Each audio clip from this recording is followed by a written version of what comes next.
Okay, well, now we're caught up to everything you tried to do. Everything you tried to do, I tried to do. It's even. Can't ask me to try to do more than you tried to do. Okay? That's absurdly lazy. Thank you for The going teacher has to try more of your homework problems than you have to try. Alright. I should have brought my freaking journal so you could look over that. Yeah, if you guys hand in your homework, I'll grade it. So now we're talking about the mean value theorem, and last time we did basic intuition for what the mean value theorem says. So let's recover basic intuition one more time real quick. So, draw up some function here. We've got some continuous function. So here's A, here's B. This point has height f of A, obviously. And this point has height f of B. So what the mean value theorem says is that if I have a function who's continuous on the closed interval a to b and differentiable on the open interval a to b, I'm 97% sure. Pretty sure I heard it. Make it sound even more sorry. Okay. So if the function is differentiable on the closed interval a, continuous on the closed interval a to b, and differentiable on the open interval a to b, in other words, it's a nice smooth function, no sharp corners, then, well, first off, what's the average slope from this point to this point? Well, it is. The average slope, so It's the the line slope, from the points. it would just be take the line that goes through these 2 points, whatever its slope is the average slope from here to here, right? Right over. So what is that? That is f of b minus f of a over b minus a, right? That's the average slope from this point to this point. Yes. Okay. What the mean value theorem says is that if you've got a nice function like this, then there is some point in between a and b, x naught. There's at least one. There could be infinitely many. There's at least one point, x naught, between a and b, such that the slope at x naught, I didn't line this up very well, but so I'm going to lie, but the slope at this point is the same, the slope of the tangent line to that point Why is that important? That is the same as this average slope. when you say that, the slope of the tangent line They're the parallel slope lines. of the tangent. The derivative at this point is equal to the slope of this line. It's equal to this value. Yeah. So in other words, this is equal to f prime of x naught, the derivative at x naught. So there's some point x naught such that the derivative of that point is equal to our average slope. That's what the mean value theorem says. Okay. Good? So that's what we're going to work our way with proving. We got to do a couple lemmas to help us get there. But just want you to understand big picture where we're going. Make We're sense? gonna have to prove the mean value theorem. Maybe extra credit. We're going to prove it in class. That's No, what let's this- test that. Oh, I don't know. No, we should just do I those. think Ariel has. four-fold. I think that's Ariel's extra credit from. We'll see. Anyways, so that's the mean value theorem, that's the intuition. We're going to start out with a side proof. So a side proof that we're going to do, let's do a picture of it so that you understand what we're saying, and then we'll do the proof of it. If we've got some function here, we haven't defined local max and local min, have we? So he must define it somewhere in here. Did we define local max, local min? Is that where in the function it's the highest value and the lowest value? In an interval, I'm guessing.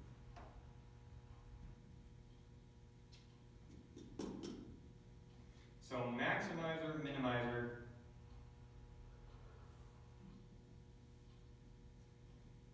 Let's just read the exact verbiage that he has here. So here's our picture that we'll use to help us do it, and then I'll write down the exact verbiage. So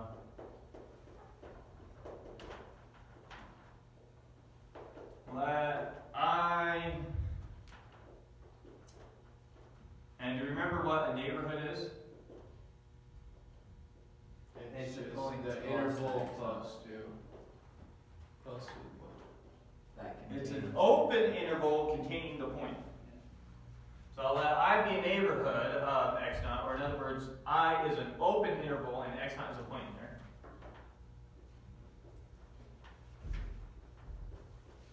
And suppose that the function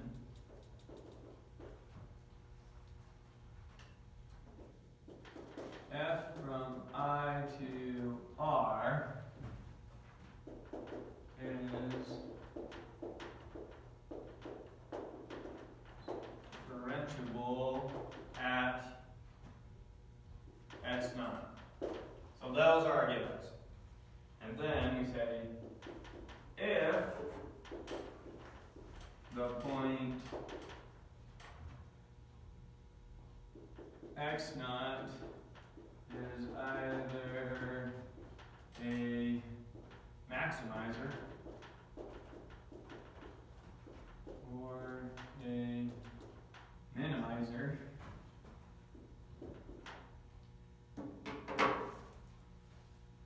of f, comma, then f prime at x naught is equal to 0.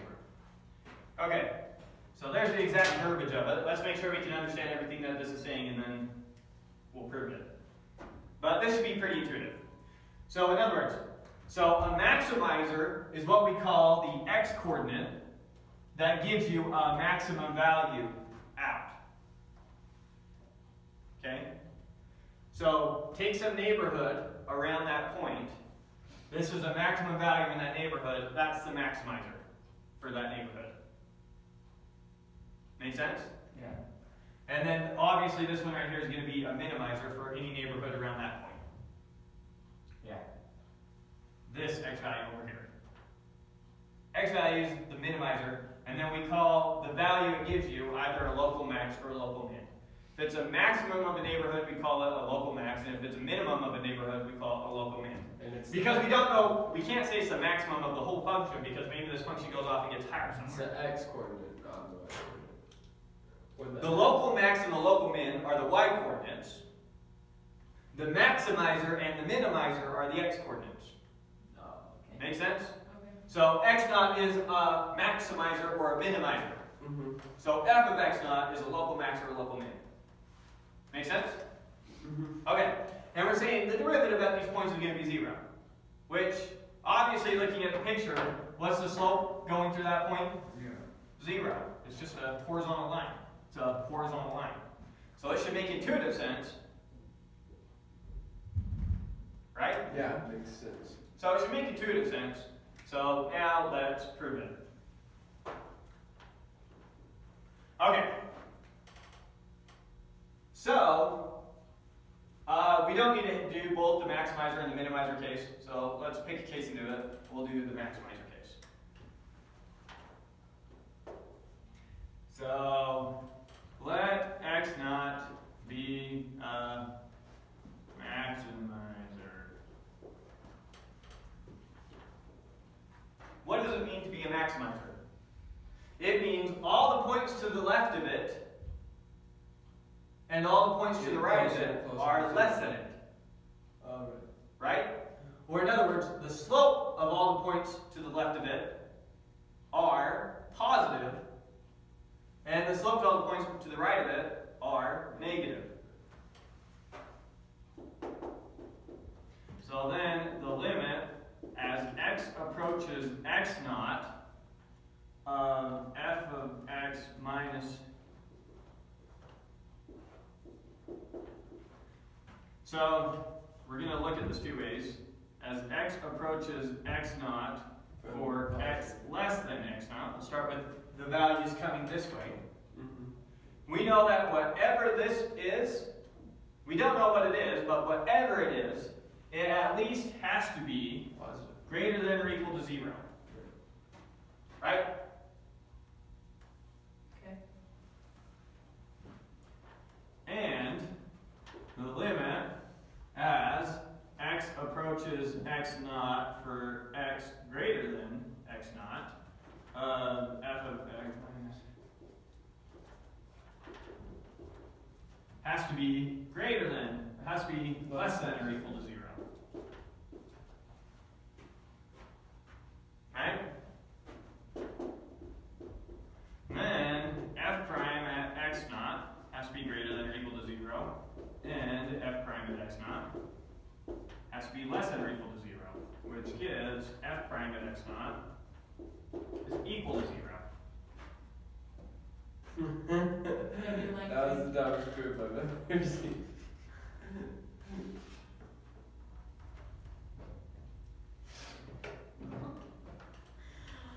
What?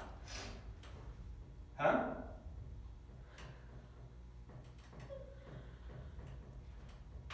I mean, maybe we were a little bit relying too much just on intuition and saying that this is positive. How do I know that this thing's always positive? Since f of x naught is a maximizer, this minus this is a positive value, right? But this minus this, Positive 2. oh, backwards. This is the bigger number than this. Right. So f of x minus f of x naught, this is a negative number. And then down here, x minus x naught Negative. is also a negative number. Mhm. Do you see that? Mm-hmm. Okay. So we're looking at the case when x is less than x naught. So x is somewhere over here. So this point right here is x naught, f of x naught. We're going to take the limit coming this way. So x is over here, here's x, f of x, right? Since f of x naught is a maximizer, f of x is less than f of x naught. Okay. A smaller number minus a bigger number is negative, Oh, right? yeah. So numerator is negative. Now what's bigger, x naught or x? That's not. Here's x. Here's x naught. X naught is bigger than x. A smaller number minus a bigger number is negative. A negative over a negative is greater than or equal to 0. Okay? Same thinking here. The top is still a negative, but this time x is bigger than x naught. Because now we're saying we're coming this way. Right? So change the picture, so now we're talking about over here, now here's x, and here's x comma f of x. The numerator is still negative, f of x is still smaller than f of x naught, but the denominator is positive. Why? Because now x is bigger than x naught. When we're over here, x is now bigger than x naught.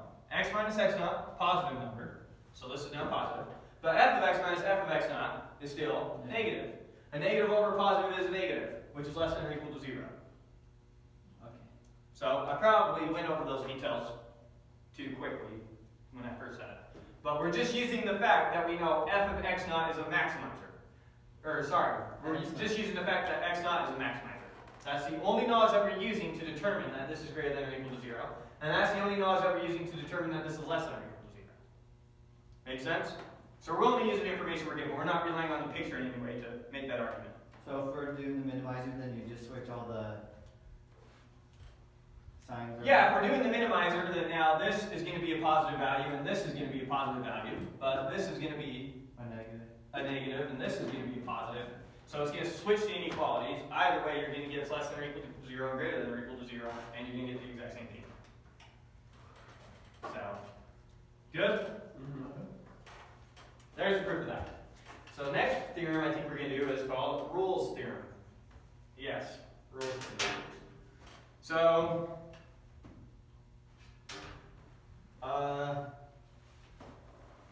we'll do this exact same style for the theorem. We'll do the picture over here, and then we'll write out over here what we're saying.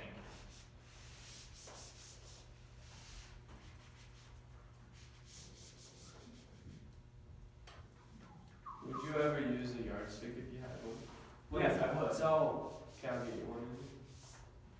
so these are And just if you side can also do it, we need one back up in room 5. Sorry, what? So these are side proofs. We're working up to the mean value theorem.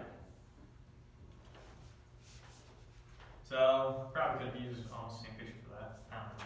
We'll see. Okay, rules theorem. Let me write out the exact verbiage so I don't accidentally pass up any details, and then we'll do the picture and make our argument. Rolle's theorem. Let f from the closed interval a, b to r be continuous, and let f from a, b, am I reading the right one? To r be differentiable. This is what it means by way of when it says restriction, James. Yeah, I went and found a video on it and helped me. Okay. The restriction of this function to the open interval AB is just the same function, but changing the domain to something smaller. Yeah. Okay? So, if the function is continuous on this domain and differentiable on this domain, or that's what's given. Now let's do our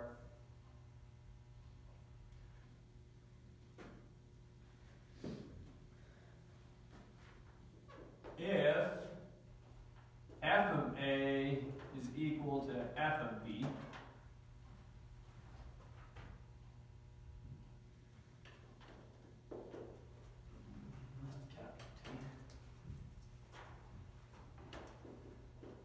then there exists x naught in the open interval AB such that f prime of x naught is equal to 0.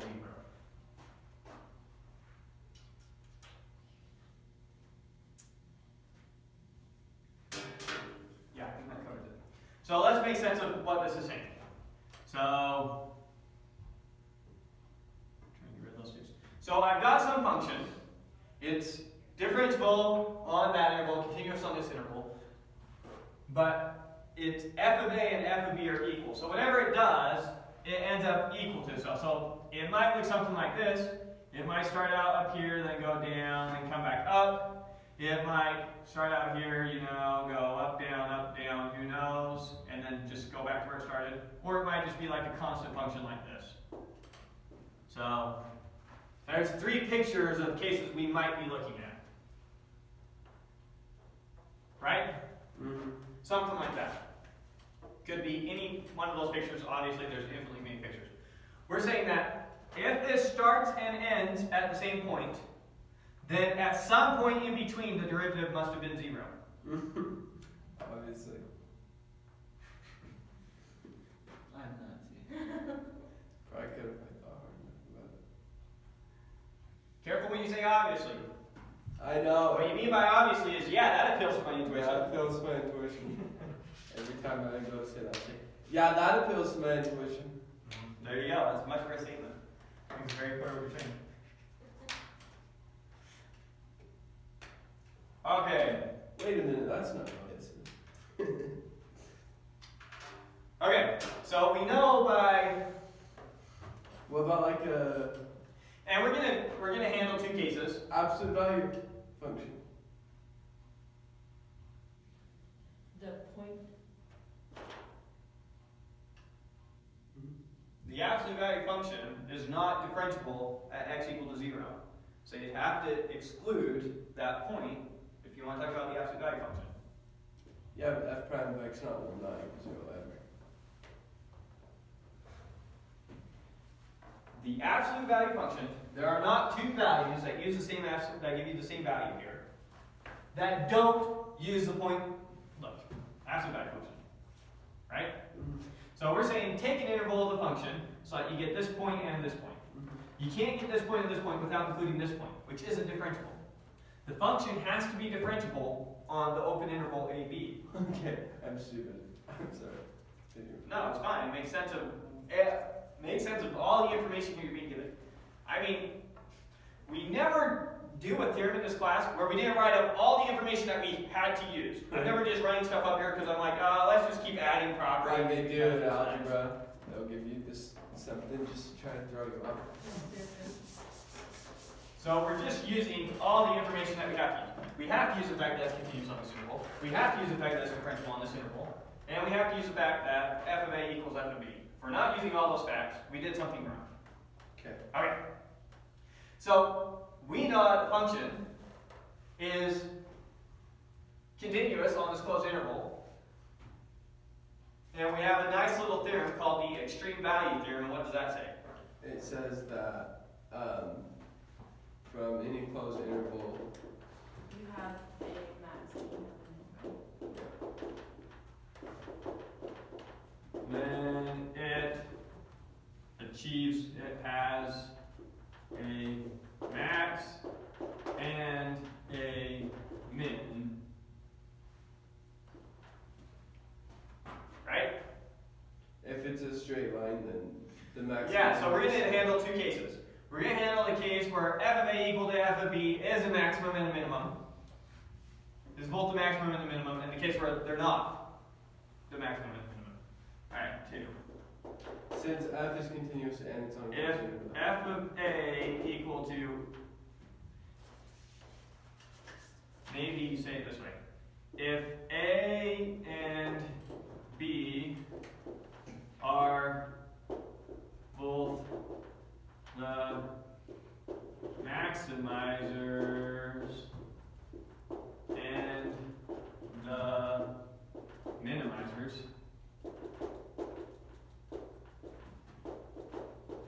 then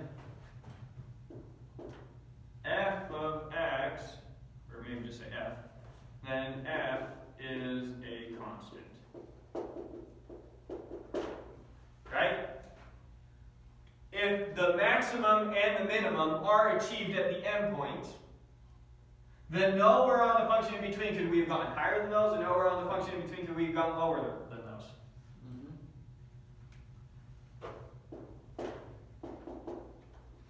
Then f prime of x is equal to 0 for all x in a b. Because if you take derivative of constant, it's 0. Yeah, we already proved that the derivative of a constant function is 0. Is that obvious how the derivative of a constant function is 0, or do we need to see that real quick? Don't use obvious. Because that should be obvious. Like, if I ask you to prove it, you know instantly how to do that. Derivative of constant? Yeah. You gotta roll or end roll. Well, just exactly think about what the derivative is. Derivative is x goes to x naught of a constant minus a constant over x minus x naught is equal to 0. Here's f of x, here's f of x naught. They always get the same value. Okay. And so that's stupidly obvious. Okay. So we handled one case where a and b are both the maximizer and the minimizer. If A is like good.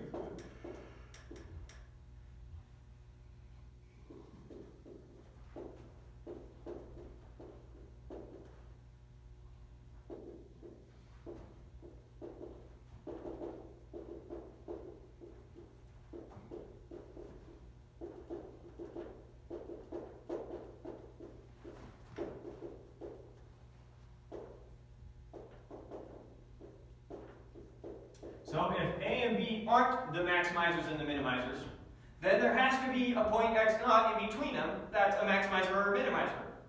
Because the extreme value theorem says that there has to be both. And if a and b aren't the maximizer and the minimizer, it's got to be somewhere in between. Wait, aren't we missing one case? No.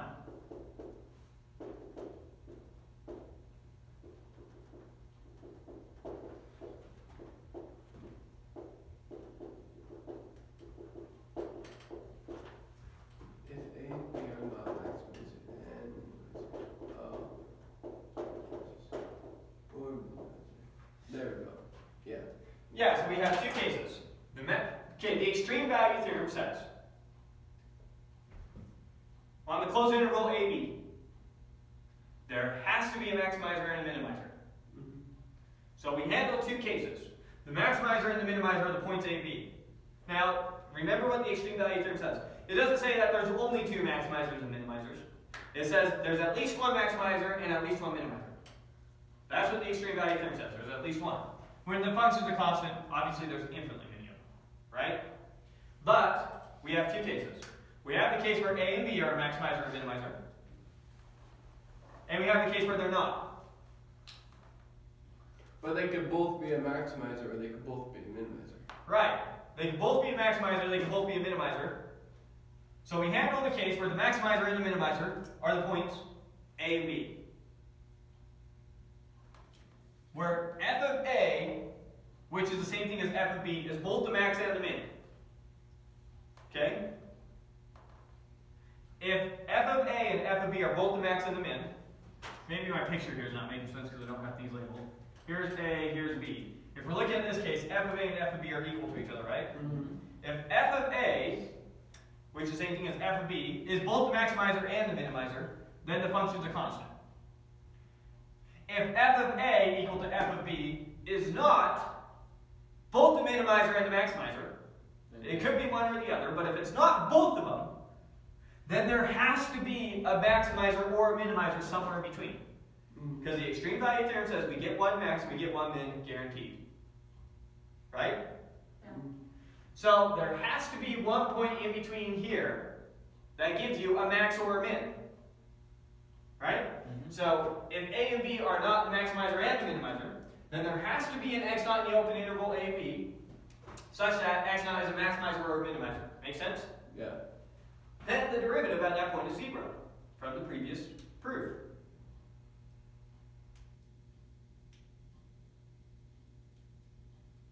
Maybe I shouldn't have erased the previous proof when I did this. No. I like Makes sense. this proof makes perfect sense.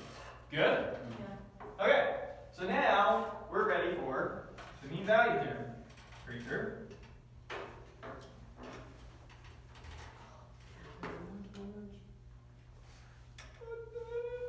Yeah, we're ready for the mean value theorem. So I'll do the same thing. We'll save a little bit of space for our picture to help us think about it.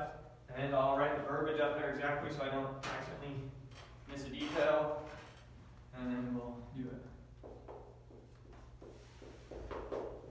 Proof.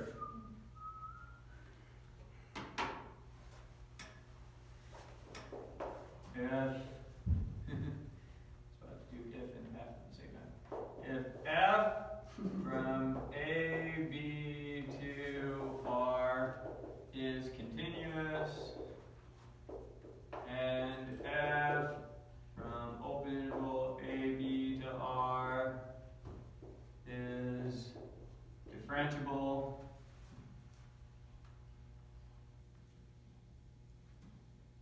comma, then there exists x naught in the open interval A, B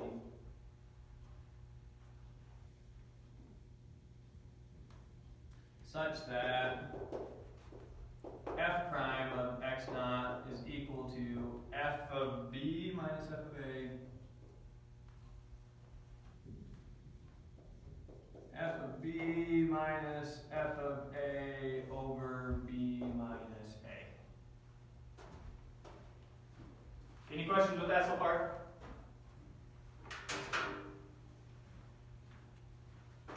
Exercise no idea, such a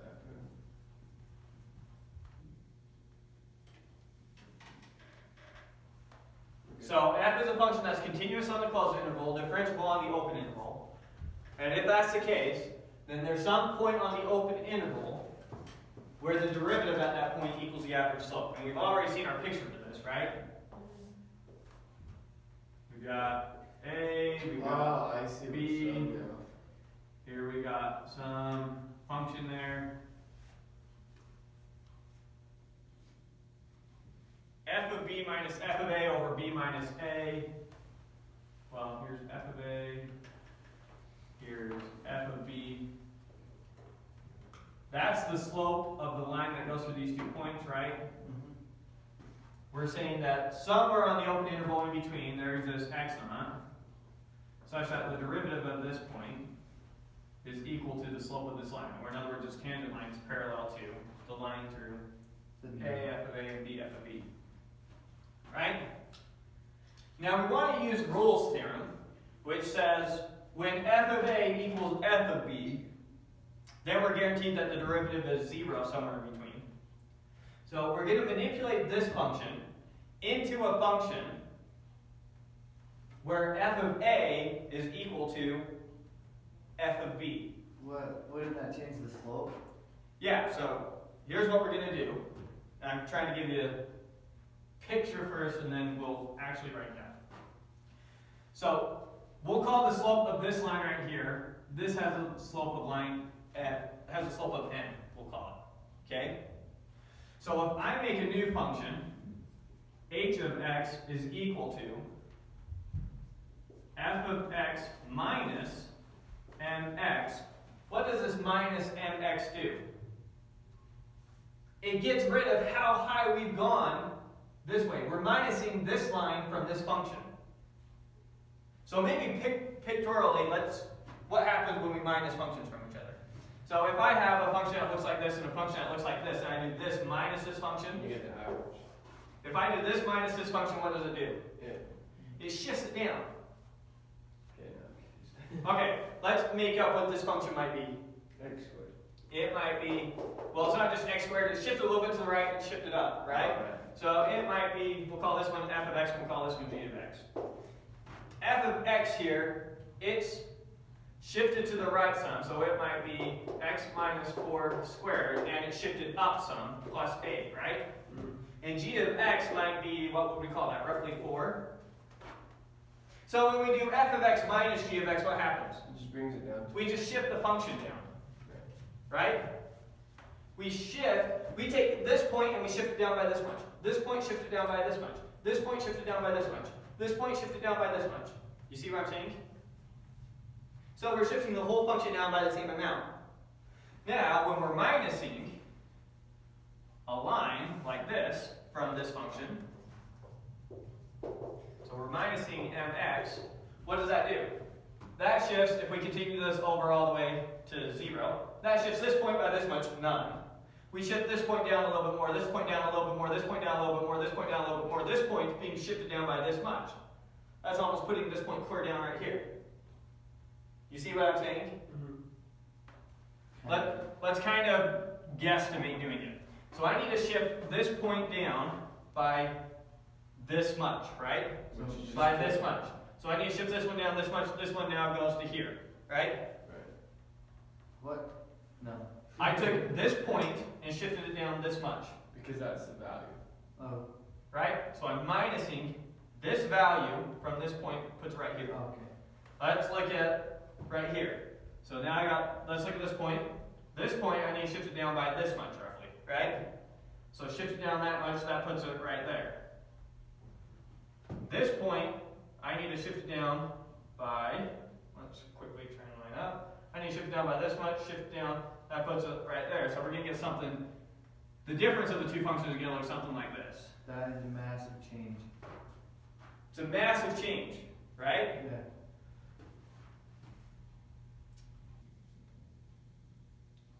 Okay. Well, so what we're going to end up minusing from this function is enough to shift this point down.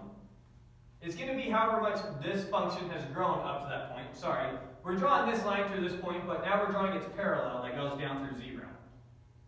Here's x, here's mx. So we're minusing however much this function grew over this interval, minus it away. So now it's going to be the same height as this. So this function h of x equal to f of x minus mx, we're going to pick this m so that h of x at a is equal to h of x at b. Okay. Does that kind of make sense what we're doing? Yeah. No. Okay. I'm sorry. No, you're fine. What's the ultimate goal? We're trying to make a function so that f of a equals f of b. So I'm going to make a new function, h of x, in terms of f, so that h of a equals h of b. So, So what are we trying to make a parallel line then? Or sorry, a parallel line with the x-axis? Are we trying? no. So this function f from a to b grew this much, Right. which is exactly m times the slope times the distance, Yeah. right? So if I subtract the slope times the difference from it, that will make this point now here. So the function that will do that is negative mx. I want to find the m, I want to find the slope, we haven't found it yet. I want to find the slope so that h at a equals h at b. I want to subtract however much f is growing as it grows to get it back down I once we get to understand b. that, but still, h of a is also shifted. No, you'll see when we pick our slope at 1. So here's the slope we're going to use is the slope of that. It's going to be f of b minus f of a over b minus a. So we're going to make this new function. So let's just start the proof, and then I think now you understand what we're at least trying to aim for building sense. So let h of x equal f of x minus f of b minus f of a over b minus a times x. So that's your m. Yeah, that's the slope I'm going to use. Because now, however much this function changes from here to here, I'm subtracting that away. So f of a is now going to equal f of b. But let's write it down to make sure that's true. Then h of a, then h of a is equal to what? F of a minus f of b minus f of a over b minus a times a, right? Now, do a whole bunch of algebra. I'm going to get a common denominator and distribute that a all in one go. So I'll follow everything that I'm doing. We're going to get, and I'll do these in front of the function. So we're going to get b times f of a minus a times f of a. That's getting a common denominator for this term. Minus a times f of b. And then minus minus becomes a plus a times f of a all over b minus a, which is equal to, did you follow the algebra going from here to here? Yeah. We got a common denominator for this term, so we multiplied this term by b minus a. Here's this term times b. Here's this term times minus a. And then I distribute this a into here. So we get a f of b minus a f of b, and then minus and minus makes a plus. So plus a f of a. Follow that? Yeah. And when we simplify it all, what do we get? So that b f of a minus.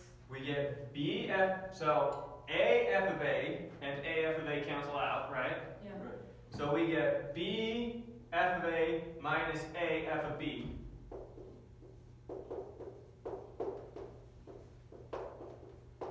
All over b minus a.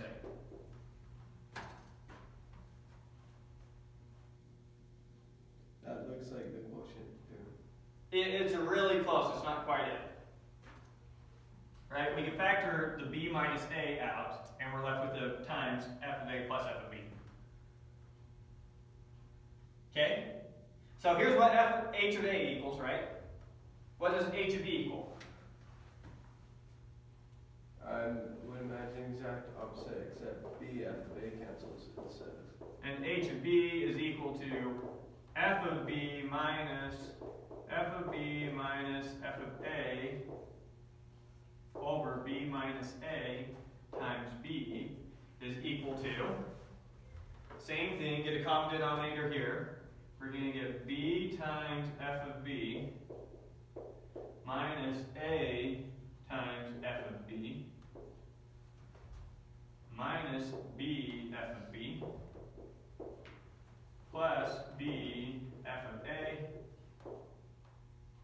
all over b minus a Times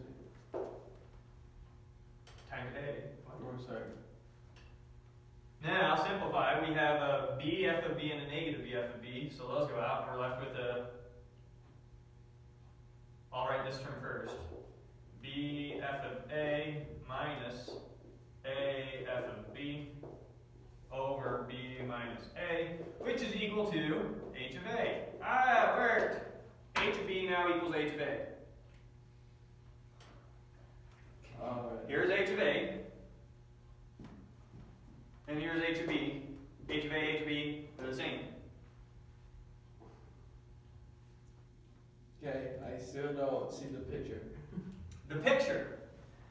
Look, in going from this point to this point, f grew by this much. Mm-hmm. What is that much? Mx. It's the slope times this distance. Right? That's what this height is. So we're going to subtract that height away. Minus mx.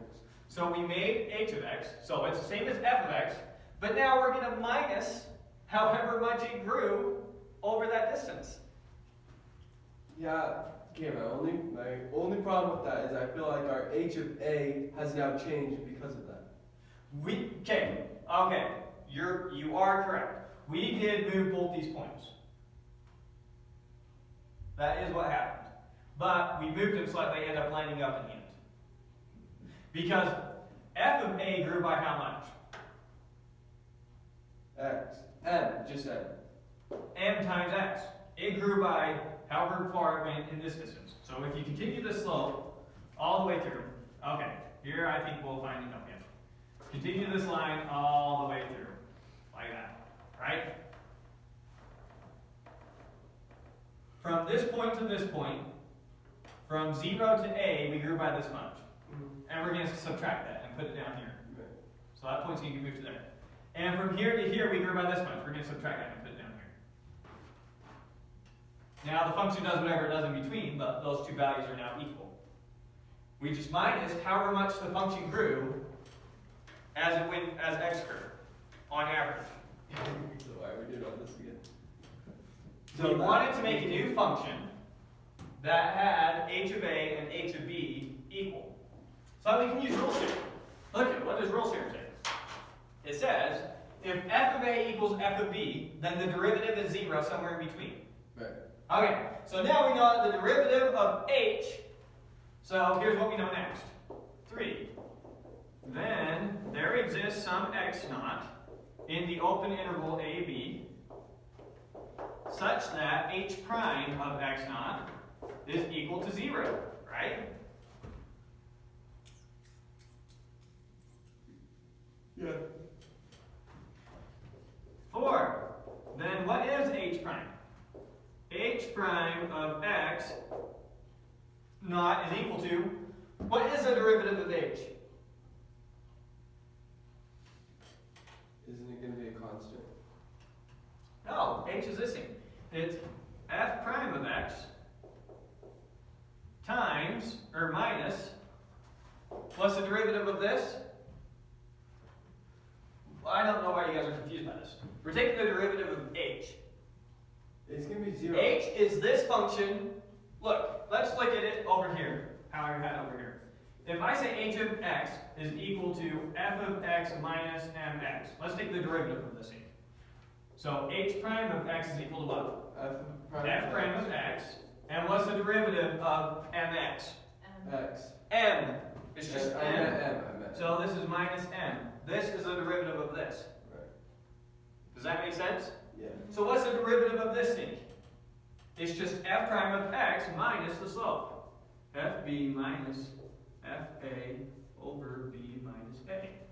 The derivative of this is this. Anything weird there? And we know that this is equal to what? 0. 0. So if this is equal to 0, transpose this to the other side. Oh, there you go.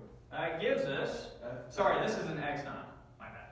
So that gives us f prime of x naught is equal to f of b minus f of a. Oh, that's a over proof. b. Yeah, that's our proof. We're done.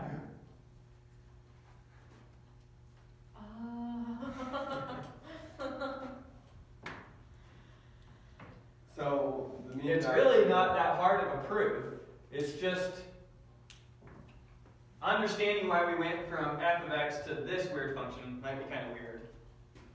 So the mean value theorem says we can find a parallel line. How does that represent, okay, then just think about it. B minus f of a over Oh, right. This is just right. rise Our over slope. Our slope Our equals slope. the slope of the original 2 points. R slope equals the average slope. Right. So if you have some function that's continuous and differentiable, Right. then, so here's AB, there has to be a point x naught in between AB such that the slope at that point is equal to the average slope of the function over the interval AB. Make sense? Mm-hmm. Anything weird? It feels weird. It feels like you made that straight line equal to the slope of the tangent line. So let's draw a big picture one more time what I'm doing with that. There's maybe a bigger one and some different colors might help you see it. So we have some function f of x, right? Maybe doing like a curve that doesn't do too much. Maybe something that just kind of curves up will help us see it. Like that. So here's A. Here's B. This right here is f of A. This right here is f of B. Right? Now, we said maybe bad to have that so close to this. We'll just try it anyways. Okay, this function right here is y equal to mx plus b, right? That line. So we said we're going to make a new function. We're going to make a new function, h of x, and try and get it up here in pink. H of x, and h of x is going to be what? H of x is going to be f of x minus mx. Whatever this mx is right here. Right? Now, what is m here? It's how much this function grows from this point to this point, divided by that distance. Right? So we're subtracting this, and what's going to happen? So we're going to move all these points down some, right? Yeah. So this point gets moved down roughly that much, it's going to end up there. This point gets moved down roughly that much, it's going to get moved down even more, whatever. This point gets moved down That much. right there. Mm-hmm. And this point gets moved down right there. Now, whatever this function does in between, we don't really care about when we minus it all out. Sorry, that's not how it actually gets shifted down. That's if I took away this blue line, but that's not what we took away. I wondered why those were coming out 0. Yeah. We're just taking away mx. We're not taking away I that thought value. they should be really close, actually. Okay, sorry. My bad. So here's A, here's B still.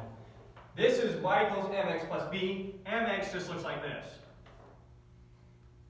It's just parallel to it, right? Mm-hmm. Here's what we're subtracting from this. Okay, there we go.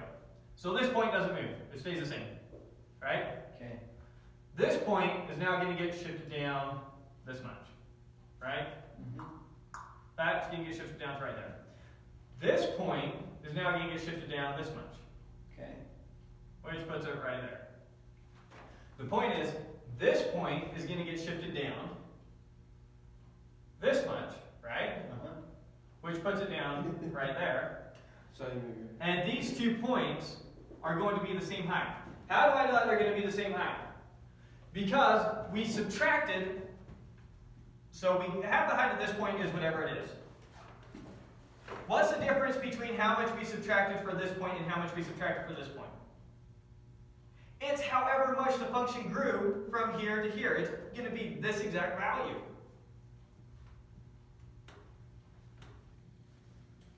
I don't know how to make this more intuitive. So whatever the shift is, we made sure that it shifted this point and this point so that they end up on the same playing field. Okay.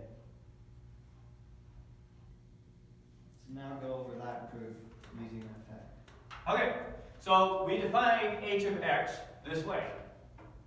Why? What's that? Right So we can use that theorem right here. That h of x is now whatever these points get shifted to. So you're doing H of x is now this function. fx minus the slope. Fx minus mx is what h of x is. That's this function. It's the shifted function. Okay. So hx is a shifted function. Mm-hmm. It's f of x minus the slope times x.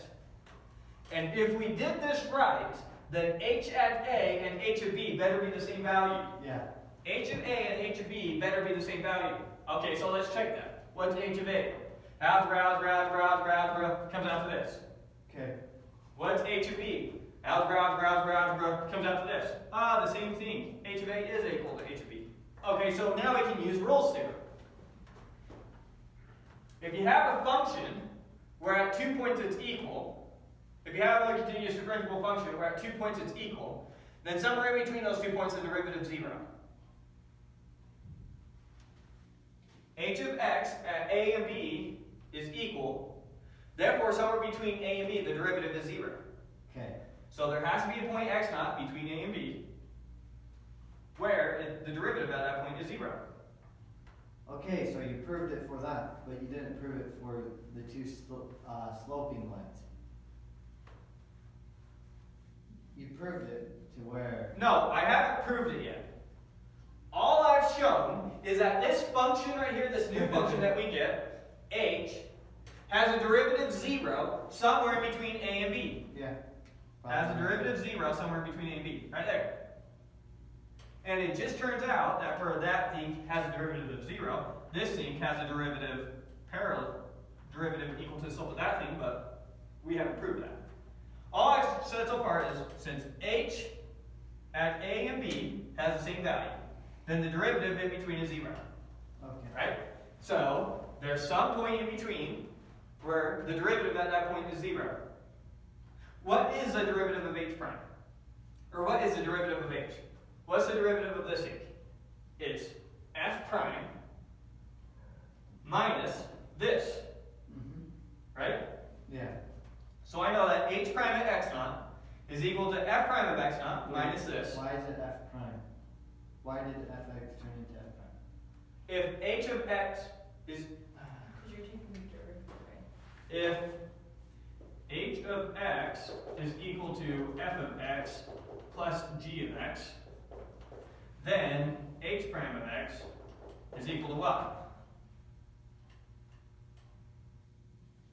Just f prime of x plus g prime of x. Okay. The derivative of the sum is the sum of the derivative.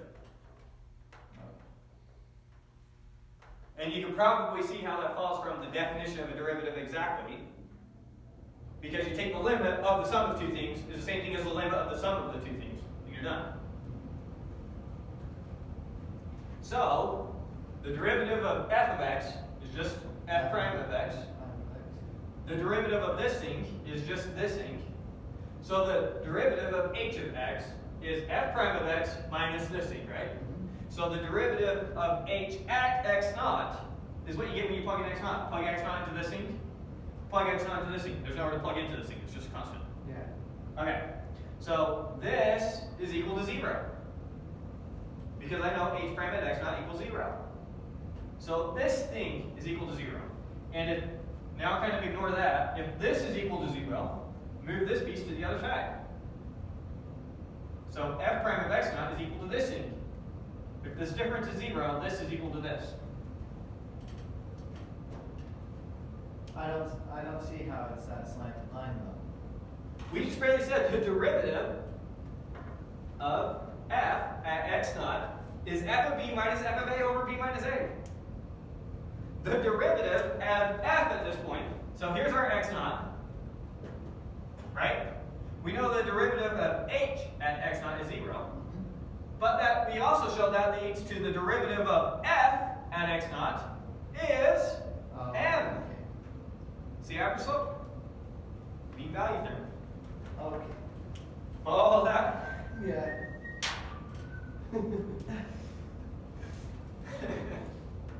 Such a small proof for so much explaining. Yeah. A little forward linear. It's a weird way to go about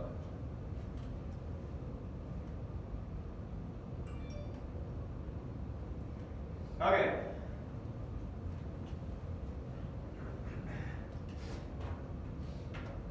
So that's the mean value theorem. So next we're going to move on to what's called the identity criterion. And this is for determining that two functions, a way you can know two functions are identical. And in general, you know that they're identical if every x goes to the same y, then two functions are the same function, right? Every x goes the same way. Right, how do you know that two functions are equal to each other? How do you know that two functions are secretly the same function? Yeah, if every input gives you the same one. If every input gives you the same output. So we're going to find another way that we can say that two functions are identical with the derivative.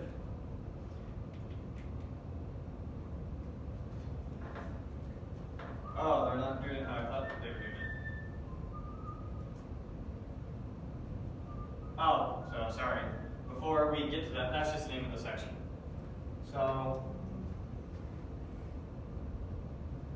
we've already shown that if a function is a constant, then its derivative is 0, right? Now we need to show, next we're going to show the inverse of that. If you have a function whose derivative is 0 everywhere, then the function is a constant. Right. So we're going to show the converse of that. That's the next thing we're going to do.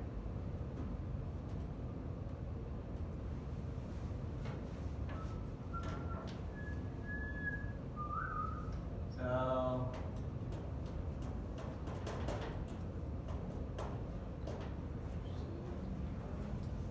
maybe say it this way.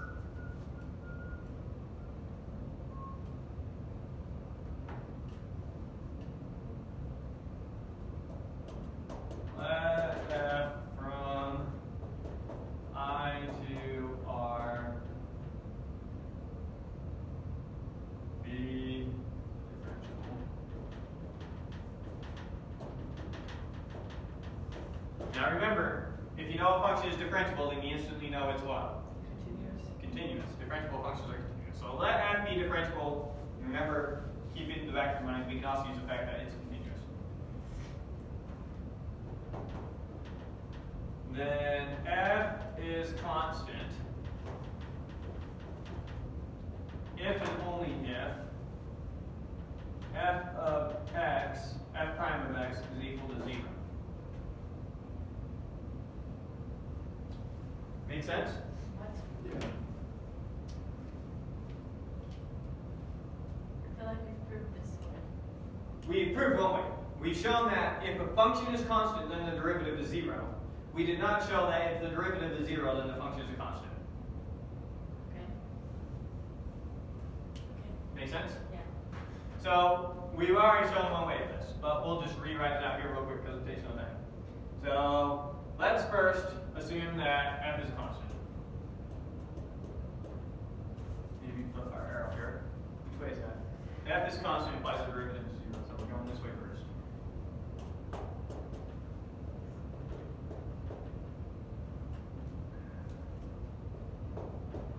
Assume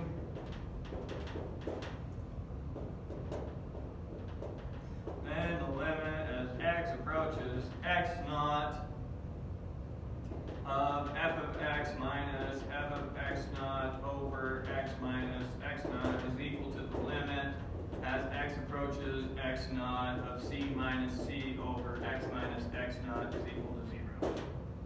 Okay, so the derivative is 0. Okay, now let's do it the other way.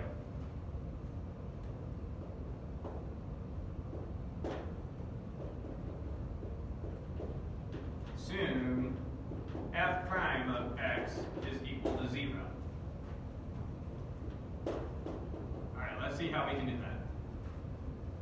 So then we know that the limit is equal to 0. So let's see. Then the limit as x approaches x naught of f of x minus f of x naught over x minus x naught is equal to 0. What does that give us? That gives us that f of x minus Just times x. this gives us the limit f of x minus f of x naught Equal to x minus is x naught. equal to 0 times x minus x naught. Limits of those, right?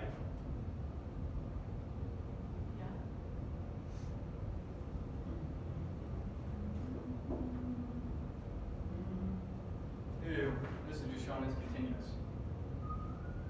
When Yep, right.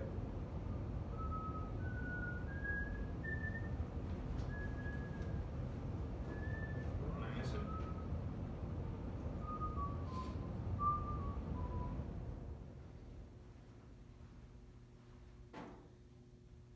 Proof. We showed let x be a point in I and suppose that x is less than 0. Okay, so yeah, we read about this way too simple. Boy. That's not nice.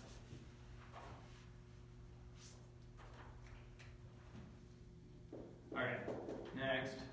Let x in I such that x is less than x naught. Take some point in, it doesn't really matter that we picked one less than it, because x naught could be any point. So we've got 2 points, x and x naught. X is less than x naught. And what we ultimately need to show is that f of x is equal to f of x naught Right. if the derivative is 0. Right. Okay, so guessing we're going to have to use the mean value theorem here. So let's think about it for a second.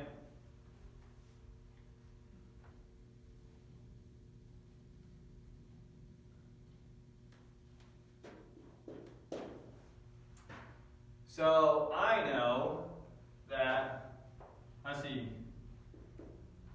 by the mean value theorem, I know, how am I going to say this? I know that, Oh, it's I know how I'm going to, let me try and say it out loud before I put it on paper. The mean value theorem says that there's going to be a point in between these 2 points where the derivative at that point is equal to the average change of these 2 points. But we know the derivative at that point is 0, so the average change between these 2 points is going to be 0. And that's how we're going to do it. Make sense? Yeah. So maybe I'll be a little bit verbose here and then just because. So by the mean value theorem, we know that there exists, I don't know what to call this point, should we call it x prime, or is prime too weird? Maybe we'll do it x1. There exists an x1 in the interval between x and x naught such that f prime at x1 is equal to f of x naught's the further one, so f of x naught minus f of x over x naught minus x. You follow that? That's just the mean value theorem. The mean value theorem says that there's some point in between these 2 points where the derivative at that point equals the average slope between these 2 points. And what does this give us? We know what the derivative at this is equal to. It's equal to 0 because the derivative everywhere is 0. Oh yeah. So this gives us 0 is equal to f of x naught minus f of x over x naught minus x. And now we've got what we were looking for without the limits in it, which is better. And then this gives us f of x naught equal to f of x. We're done.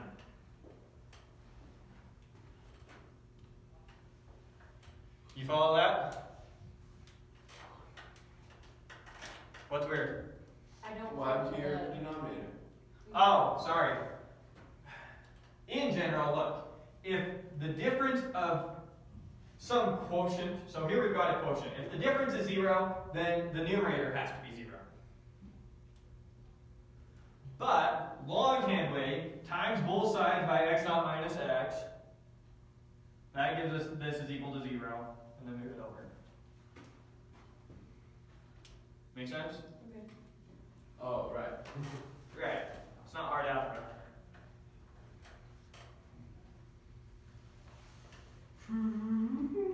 But anytime the quotient equals to 0, the numerator has to equal 0. Because the denominator, who cares what the denominator is, just can't be 0. 0 over anything is still 0. Okay? So, that's the end of that proof. I think we did it. And I'm guessing that's basically what he did. Seems like he has a lot more lines than we do. He's just explaining to us.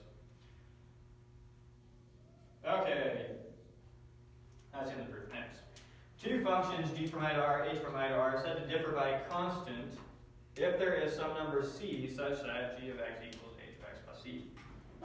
Yes, we know that. Of course, two functions that and that are equal provided they're equal for all x and I. Sometimes we say that equal functions are identical.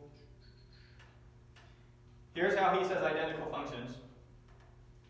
So two functions are identically equal if they have the same value at all points of their domain, which is almost exactly what we said, right? If they have the same value at all points in their domain, then the two functions are the same, identically equal. So that's how he's defining it. Okay, so now we'll do the identity criterion. Sounds fun. And you understand what a criterion is, right? It's the singular for criteria. So, what is a criterion? What's an example of how you've heard the word criteria used before? It's Like one a part of a criteria. Like the criteria is like the parameter you have to It's a follow. requirement, Yeah. right? The criteria for taking this class was whatever it was that you had to do to qualify to take the class. So when we say a criterion, the identity criterion is if this is true, then the functions are identical. Make sense? Yeah. Okay.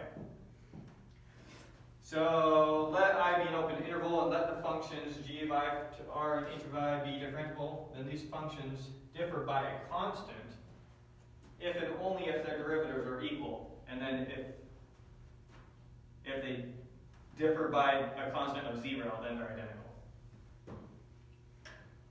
Alright, so let's write up what exactly we're proving.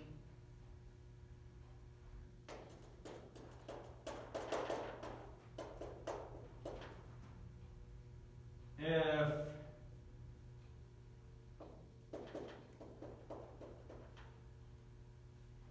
someone playing music? Yeah, I'm just listening to that. Sounds like Megan, If h from I to r and g from I to r knows that they have the same domain,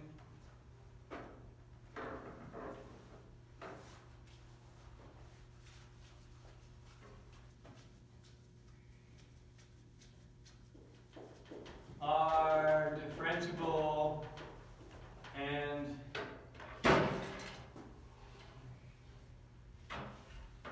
we're doing an if and only if. So here's setting up the problem. Let h from I to r and g from I to r be differentiable. I is an open interval, and when we say they're differentiable, we mean they're differentiable at every point in their domain. Okay. Then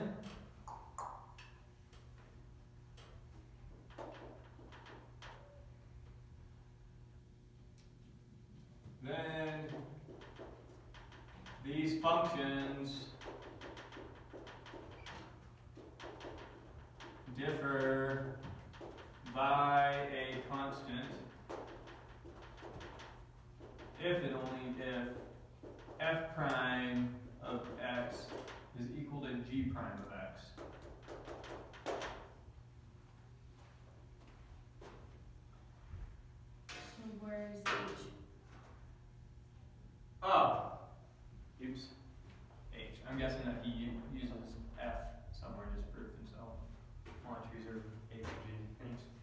maybe I just wrote that wrong. I was looking back and forth between two things.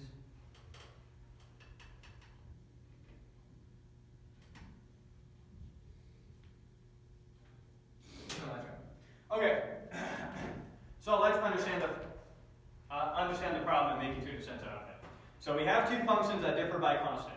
What do we mean by they differ by constant? We mean that h of x can be rewritten as g of x plus some constant, positive or negative, who knows. Pictorially, what does this mean? It means if h of x looks like this, then g of x looks like the same thing, just shifted, either up or down. Right? Okay. That's what it means to differ by constant. Notice, the slope here better be the same as the slope here. The slope here better be the same as the slope here. I didn't draw my picture right. I tried to draw one as a shift of another. But if this is just a shift of this, then their slopes everywhere are still going to be the exact same. Okay? So that's what we're saying here. We're saying that two functions that are differentiable, two differentiable functions, if they only differ by a constant, then their derivatives are the same. And if their derivatives are the same, then they only differ by a constant. Make sense? Okay, so let's actually prove it now.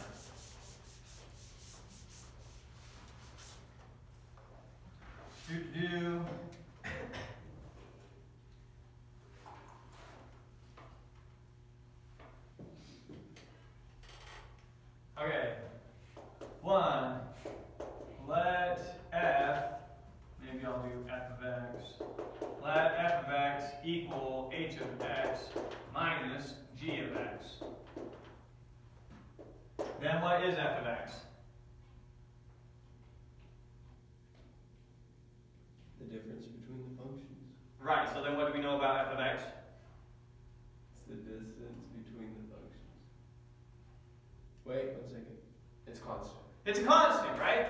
These two functions differ by a constant. What does that mean? Their difference is a constant. So then f of x is equal to c. Okay. What is the derivative of f of x when you look at this line? The derivative of h. It's C. h of x. So f prime of x is just h prime of x minus g prime of x. But we know what f prime of x actually equals. What does it equal? C. Wait. 0. 0, right? So this is equal to 0. What does that give us? That gives us h prime of x is equal to g prime of x. Don't you just love how Okay, wait, why does math it equal is 0? consistent? It's a constant. Oh, What? Wasn't for you. It wasn't for me to hear? It's for the just camera? cool how everything proves up, everything lines up. Everything you expect happens. Sometimes. Sometimes the unexpected happens. Well, it's like, but you can always prove things. Yeah, you can always prove things and everything builds on itself. Yeah, so That's we're. what it happens with it, what we call a consistent system. Okay, we only proved this one way, right? So this was 4 arrow.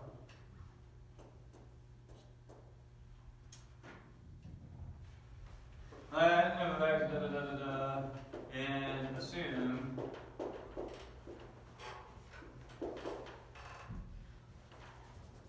and assume f and g differ by a constant.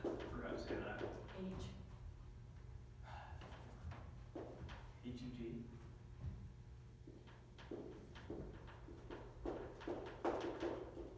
Forgot we were doing an if and only proof for a second. So now let's do it the other way. So now, assume h prime of x is equal to g prime of x. And we need to use that to show that those two functions differ by a constant.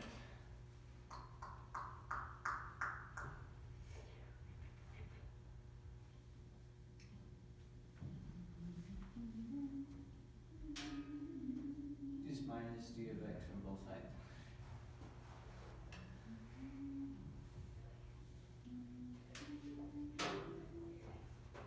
This is for the sink.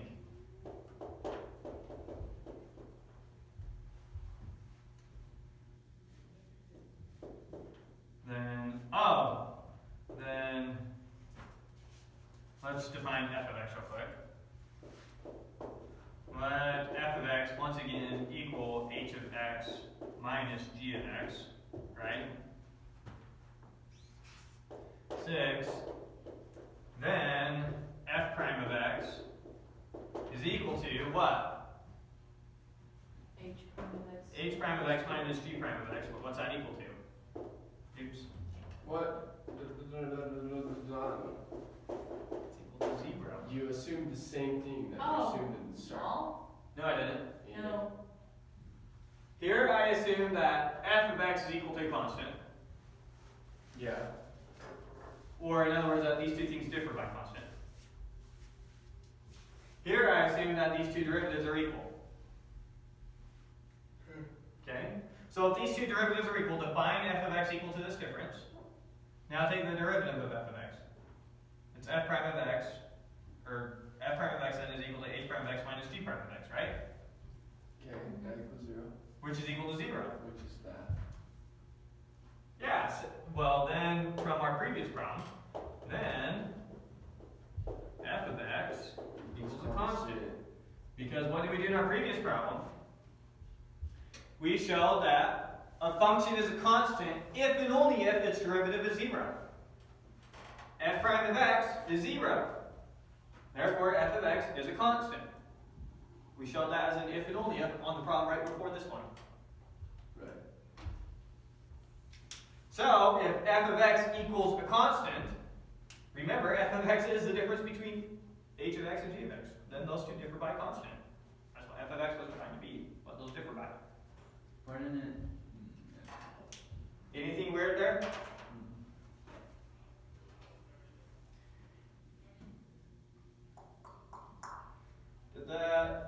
Did that. Okay, criteria for being strictly monotone. So, what did it mean for a function to be strictly monotone? We remember that? It's always going up or always going down. Yeah, it's always increasing or always decreasing. Yeah. Never equal. And so, our new way of determining whether a function is strictly monotone or determining if it's strictly monotone is if the derivative is always positive or if the derivative is always negative. If the derivative is always positive, then the slope is always positive. So then the function is always increasing. Right. If the derivative is negative, then the slope is always negative and the function is always decreasing. So a function being strictly monotone is the same as its derivative being positive, and if Its derivative always being positive or always being negative. right, the derivative is always positive or always negative, then the function is strictly monotone. That's what we're going to be doing. So let's see what exactly he wants to prove. I'm just basing all that off of reading the title. Let I be an open interval. Suppose that. Okay. Prove if f from I to R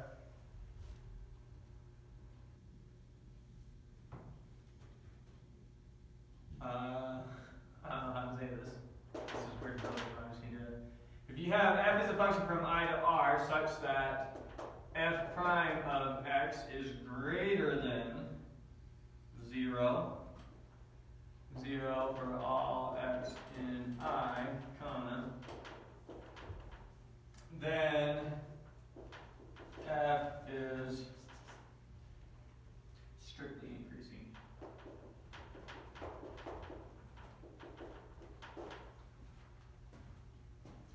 You go with what we're trying to prove?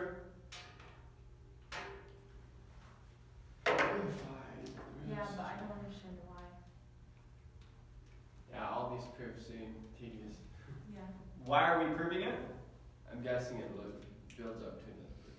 Well, it's just one more. I mean, we've already had to determine. I mean, you've already come across problems where you had to hurry up and determine: is this function strictly increasing or decreasing? And how did you do that? You have to arbitrarily take 2 points where one's greater than the other point and make sure that their difference is a positive number. And that's how you have to do it. Now we have a fast way to do it. Take the derivative and see what it is. Right. If it's positive, strictly increasing, and you're done. Okay, yeah, that makes sense. I mean, it's always just a tool for analysis. Why are you building this? It's more ways of analyzing functions. More things that we can say about it. Okay. So, if f or minus r, then we want to show it's strictly increasing. So how do we show strictly increasing? We need to pick 2 points in the domain where one's greater than the other, and show that leads to f of one being greater than f of the other.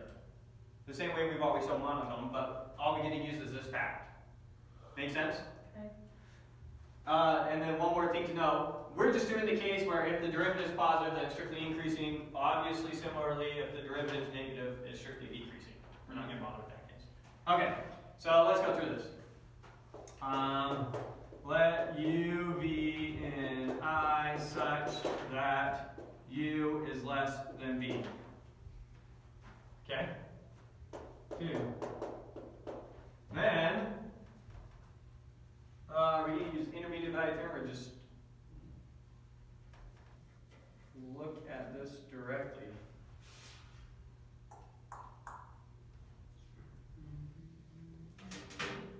I'm assuming we need to use mean value theorem. So, let's think. So we need to pick a point in between these 2 points. So, what should we call it? We haven't used x naught yet, right? So then there exists x naught in the open interval uv such that f prime of x naught is equal to f of, which one of these was bigger? V? F of v minus f of u over v minus u. Good? Now what do we know about this f prime of x naught? It has to be greater than 0. It has to be greater than 0, right? F prime of x is greater than 0 everywhere. So this quotient is greater than 0. So u is less than v. Right, that's what we're going to ultimately... No, we already know that v is greater than u. We need to talk about the numerator. So we know that this right here is greater than 0. In other words, right? V minus u, is this positive or negative? Positive. Positive. It's positive. So we multiply both sides by a positive number, doesn't change our inequality, right? So u minus v times, well, we don't need to say all that. We know that this is positive, which means that the numerator has to be positive. yeah. So that implies that f of v minus f of u has to be greater than 0, which gives us that f of v is greater than f of u, which is what we wanted. So strictly increasing. We showed that if v is greater than u, then f of v is greater than f of u, when the derivative is always a positive number. Negative, you can do the same thing. And negative, we can do the same thing, we're not going to bother with that case. What's next? Criterion for selecting maximizers and minimizers.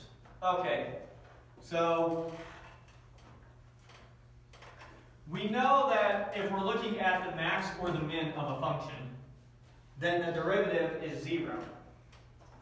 The derivative at a maximizer and the derivative at a minimizer is 0. The question is, what about the inverse of that statement?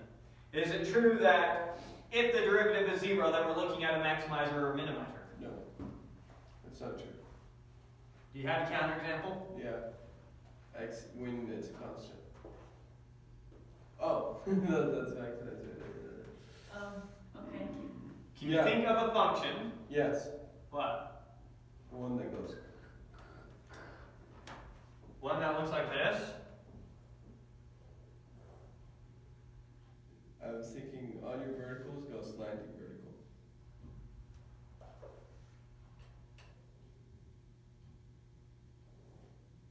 Yeah. Like that? Yeah, doesn't need to be curved like that, but yeah. This is the local max, this is the local max, this is the local max, this is the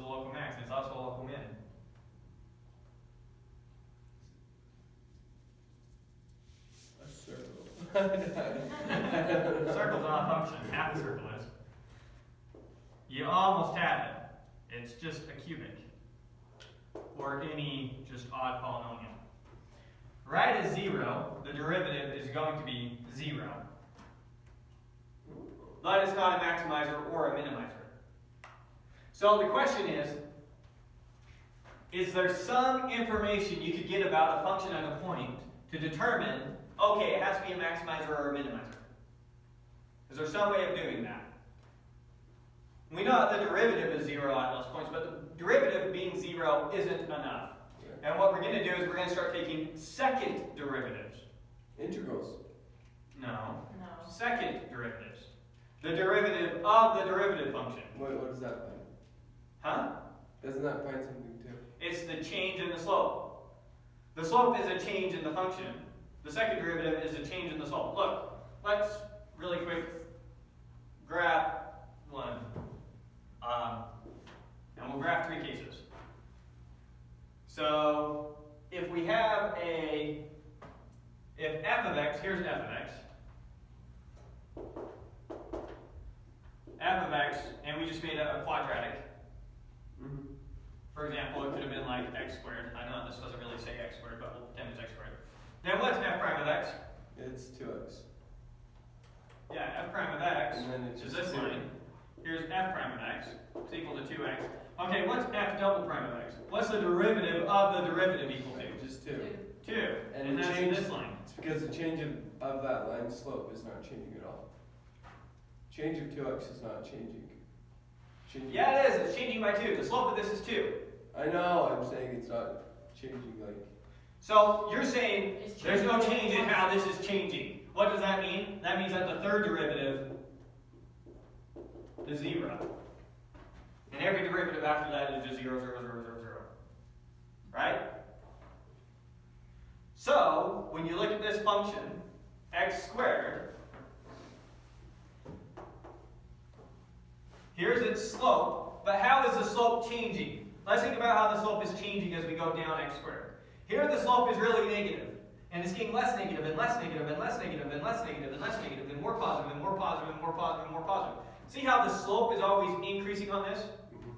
That's the same thing as the second derivative is 2. The slope is always increasing by a factor of 2.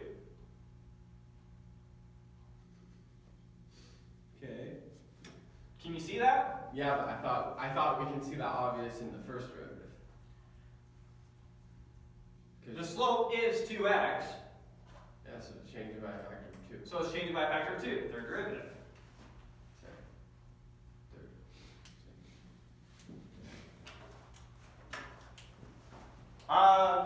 Let's try and come up with intuitive, well, do we have time for that? I'm not going to do that now. I was going to give you some physics and give you how, if you have a position function, velocity is changing the position function, and then acceleration is the second. Yeah, we did that We did a this. lot in We calculus. did this. Anyways, Those were fun. Okay. As crap. We should go take physics.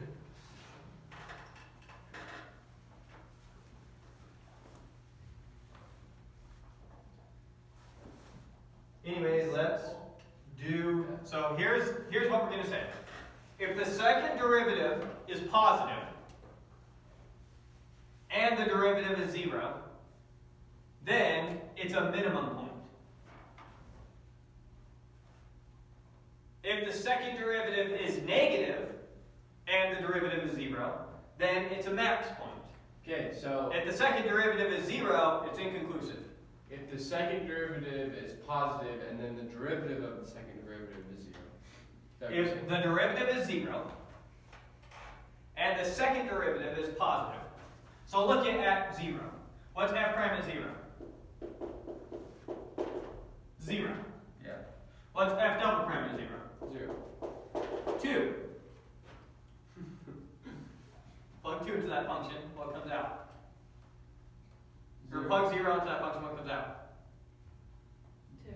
2. 2 comes out. 2 comes out no matter what you plug in. Oh. It's a constant function. Okay, What's wrong with but you guys? the top. It's 2 everywhere. At 1,000, it's still 2. At 0, it's still 2. At negative 100, it's still 2. Good humming. Don't recommend choir. Make sense? Yeah. So here's a point on this function f of x where its derivative is 0 at that point, but its second derivative is a positive number. So, If that's the case, then you're guaranteed to have a minimum. That's what we're going to prove. And if it's 0 but your second derivative comes out negative, then you're guaranteed to have a positive, or a maximizer. And then if your second derivative comes out 0, it's inconclusive. And we need to do further analysis. That's what we're going to prove. It just labeled local and local minimizer and maximizer. Oh, I finally defined them? Yeah. But they are what we've been saying.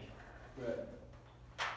The minimum or maximum value achieved on some neighborhood, some open interval. So let's try it out. We're trying to prove. Let's do the proof of it. Jeez, it's so hard to get through one section. Yeah, this is a You lot. might cover both 4.4 and 0.5 Donnie, do you realize we still have an hour? today because, yeah. I know, we only have an hour. Why do you think God How made many fingernails? fours are there? There's 5 fours and 4 and 5 of those fours are really short. Yeah, but we're going to spend a lot of time on the Leibniz one anyways. On the likeness? Leibniz.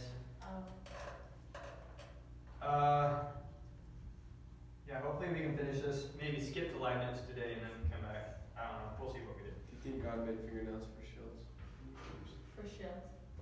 I think he made them so the animals can claw things. What about us? Animals need claws. What about us? You come from animals. I come from God. Where do you come from?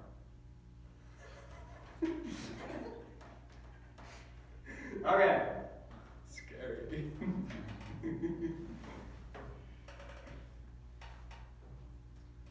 I did that. Where are we? Definition. Okay, a local max and a local min. You already know what those are. You read the exact definitions of them. Let's get to the theorem. Oh, a little bit of notation. So now let's just do something crazy and keep taking the derivative of it to see notation. Let's say that I have f of x is equal to x cubed. So then f prime of x, we know, is equal to 3x squared. And then we have notation x double prime, f double prime of x is equal to 6x. And f triple prime of x is equal to 6. And then typically up here, you do Roman numerals if you keep using this notation. So then the fourth derivative is 0. We kind of don't like what happens with this notation once we get past like double or maybe triple. After this, it gets kind of messy. So another way that we write this exact same thing is we do parentheses 0, the 0th derivative. This is also equal to the first derivative. This is also equal to the second derivative. This is also equal to the third derivative. And then this is also equal to the fourth derivative. So once we start taking a lot of derivatives, it becomes more convenient to abandon this notation and use this notation. Make sense? But you understand what all these are, right? This is just notation. Okay, so.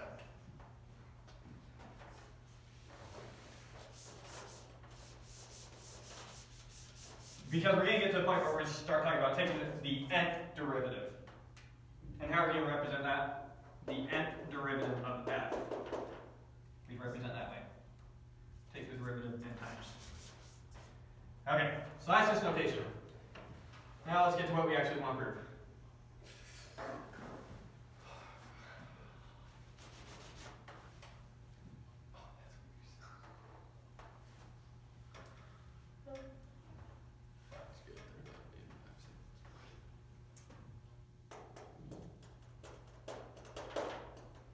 Prove.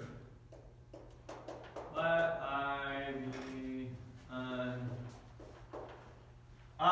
let's go ahead and go on break while I write this one up.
Alright. Let's plug through these real quick. So, the next proof we were doing was that if the derivative at x naught is equal to 0, and if the second derivative at x naught is a positive number, then x naught is a local minimizer. In other words, the derivative to the left of it is going to be negative, and the derivative to the right of it is going to be positive. Right? So, that's what we're going to show. So, we know that the second derivative at x naught is a positive number. Right? Has to be. That's what we're assuming. We're assuming that the derivative at x naught is equal to 0, and the second derivative at x naught is positive. We're assuming that's the case, and we're going to show that that leads to x naught being a local minimizer. Do you understand what we're showing? Yeah. Not Look at this picture. really. Okay. If the derivative at this point is 0, and the second derivative at this point is positive, then this point is a minimizer. Okay. That's what we're proving. So if the derivative at the point is 0, and if the second derivative at the point is positive, then x0 is a local minimizer. Okay. That's what we're proving. Okay? The way we're going to show that is we're going to show the derivative to the right of it is positive and the derivative to the left of it is negative. Okay? So, what is the derivative? What is the second derivative of x0? It's the derivative of the derivative. So the derivative of the derivative of x0 is the limit as x approaches x0 of f prime of x minus f prime of x0 over x minus x0. No confusion from here to here. The second derivative is the derivative of the first derivative. The same way that the first derivative is the derivative of the function. So you're good with this is equal to this. Now we know that f prime of x is equal to what? F prime of x0 is equal to what? 0. 0. So this simplifies to this, which we know is greater than 0.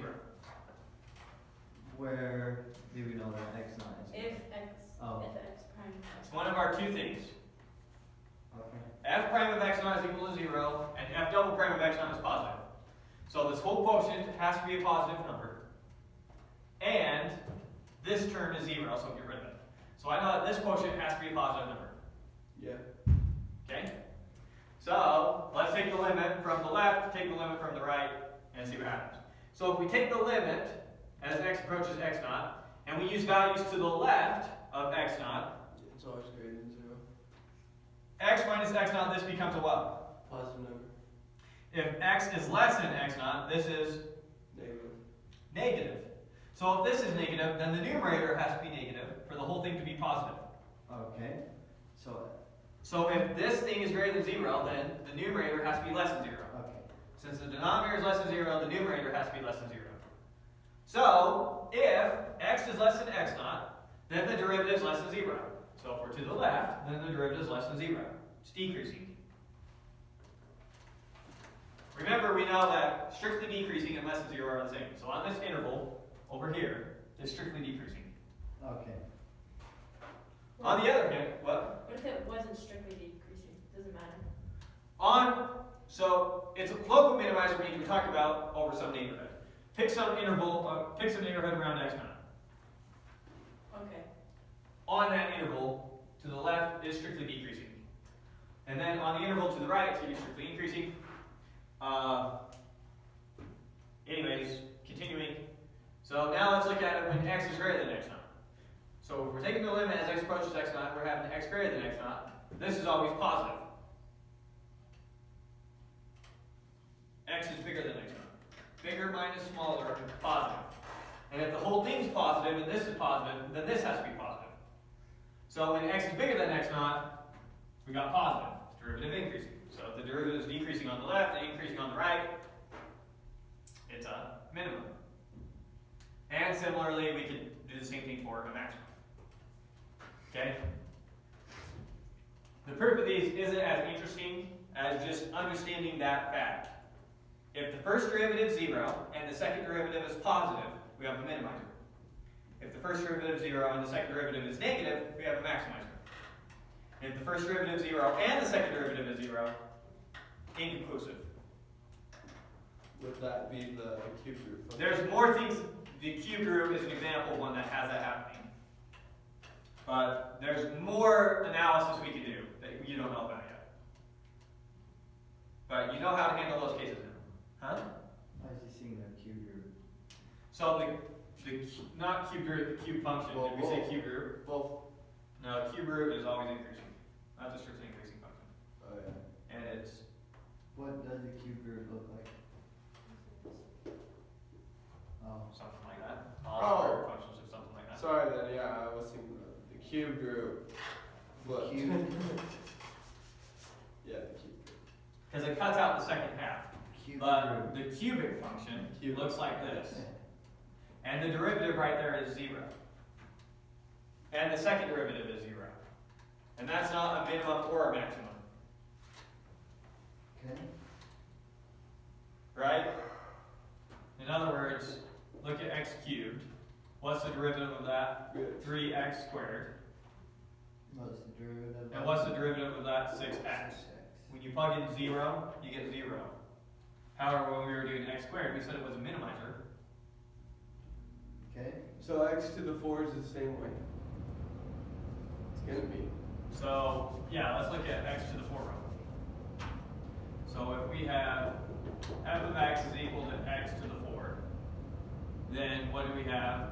We have f prime of x is equal to 4x cubed. And we have f double prime of x is equal to 12x squared. So that's gonna be inconclusive too. so what does That's it, gonna be inconclusive too. Yeah, it's inconclusive. It turns out it was a minimizer. it was a minimizer? Yeah, that is for x to the 4, that function looks like this. And it turns out at 0 it was a minimizer, but this isn't enough to tell us when it's always a minimizer. All we know is that if the first derivative is 0 and the second derivative is positive, then it's a minimizer. Just because it's a minimizer doesn't mean that those things are true. So if those things are true, it's a minimizer. But we're not getting all the minimizers. But There's we minimizers. know, It's just one we know that if it is a minimizer, then the derivative is 0. We know that, oh sure, we know that already. We proved that. Minimizers and maximizers derivative is 0. We know that. But the derivative being 0 doesn't mean it's a minimizer. The derivative being 0 and the second derivative being positive means it's a minimizer. Right. But just because it's a minimizer doesn't mean those things are true. Okay, next thing we're going to prove is called Cauchy's intermediate value theorem. And another name that I've seen applied to it is like something along the lines of the general intermediate value theorem. It's just, not intermediate value theorem, mean value theorem, Cauchy's mean value theorem. We're doing the mean value theorem. Turns out mean value theorem was a special case of this theorem. This is a general case, this is a special case. So Cauchy's mean value theorem is a general case. This mean value theorem, what we typically call the mean value theorem, is a special case of Cauchy's general mean value theorem, okay? So it's a more general case of that, and you can notice that we do basically the same thing. What does it say? It says that if f is a function from a to b, from ab to r, and g is a function from ab to r, and they're continuous, so if f and g are continuous functions on this closed interval, and they're differentiable on the open interval ab, and if the derivative of g prime is never 0, then f prime over g prime at x naught is equal to that quotient. Why is that question significant? Well, I'm just saying, what's the idea? This slope, if you want to think about this as a slope, this slope right here is the ratio of the slope of this function to the slope of this function. Because what's the slope of this function from f of b to f of a? It's f of b minus f of a over b minus a. And what's the slope of this function over b minus a? It's g of b minus g of a over b minus a. b minus a's go out. Right. So the ratio of the slopes is the ratio of the slopes. Is the average of the ratio of the slopes. The ratio of the slopes is the average of the ratios of the slopes at some point. Does that make sense? Okay, and we're going to prove this almost exactly how we proved that one, just slightly different. So over here we let h of x equal f of x minus mx, right? We're going to do the same thing. We're going to do h of x equals f of x minus mg of x. And we're going to pick our slope to be the difference in how those are changing so that they line up again. We're still using Rolle's theorem. We still want h of a to equal h of b. Okay? So let h of x equal f of x minus the slope, or the average of their slopes, right? Or the ratio of the average of their slopes, times g of x. Then h of a, when you plug it all in, you're going to get this thing. Notice how close that looks to this thing. Just replace your b with g of b, and your a with g of a. And your b with g of b, your a with g of a. So notice, then you get this exact same thing. And you'd also get the same thing if you did h of b. I don't want to write it all out. Those two things are equal. You know how to check the algebra if you don't believe that. Okay, so if h of a equals h of b, what does that mean using Rolle's theorem? They're the same function. No, it means the derivative is 0 somewhere between. Right? If the function gives out the same value at 2 points, then somewhere along the line, the derivative of that function was 0. Right. So we made this h of a, this h of x, so that h of a equals h of b. That means between a and b, there has to be a point where the derivative at that point equals 0. What is the derivative of h prime of x naught? It's f prime of x naught minus a constant times g prime of x naught. Right? Here's h of x, take its derivative. What's the derivative of this? It's the derivative of that minus a constant times the derivative of that. Yeah. Do it up there. Almost the same thing. The derivative from here to here was that. Because the derivative of x is 1. If you put a 1 here, then that helps you see the parallel better, I think. In other words, in all this, if you just replace g of x with just the function x, you have the mean value there.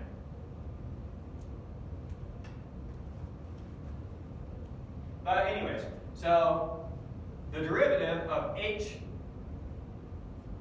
at x naught is f prime of x naught minus the constant times g prime of x naught.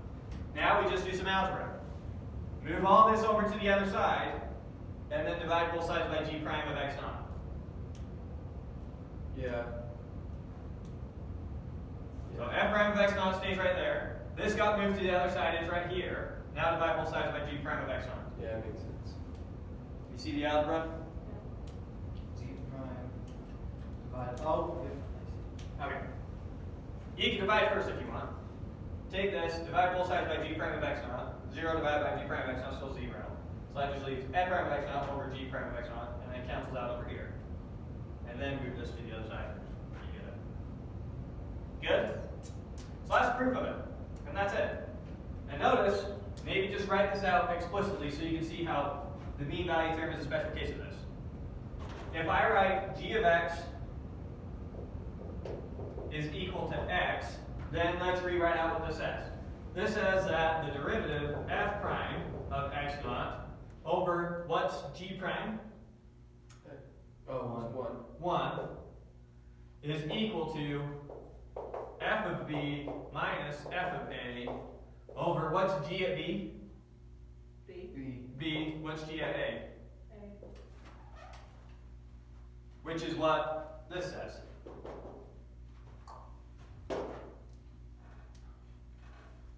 So when you let g of x be just a function x, then you get the intermediate value term. That's what we mean. This is a special case of that. Right. Make sense? Yeah. Okay, one more theorem in this section and then we're done.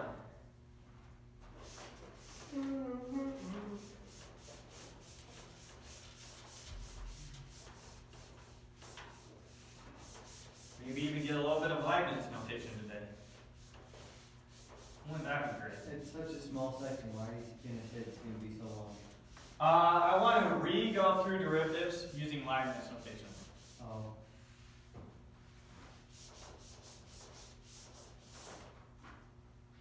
Because it's actually great notation.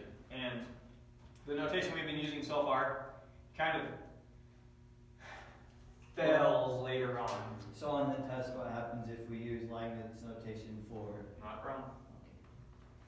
Use whatever you want. I recommend using Leibniz if you can get comfortable with it. Because it makes more sense once you get to integrals if you're comfortable with Leibniz notation. Okay. Our last proof is going to be this.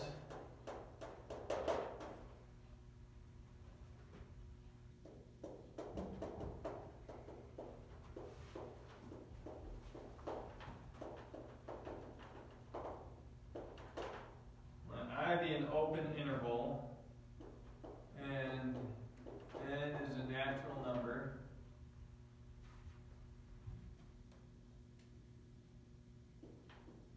And suppose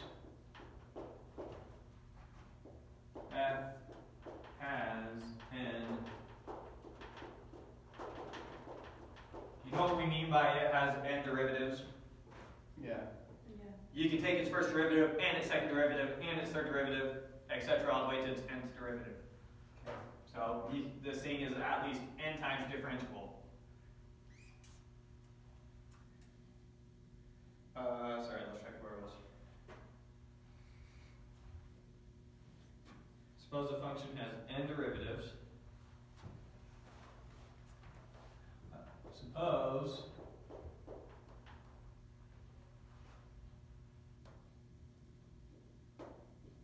also that at the point x naught in I,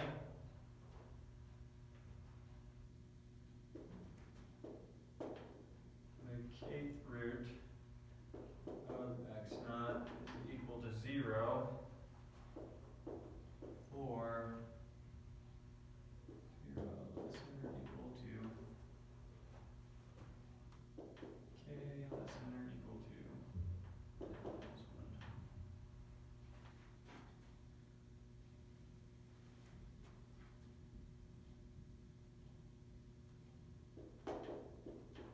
Then for each point x not equal to x naught, there exists z between x and x naught. I don't know which one's less, so z between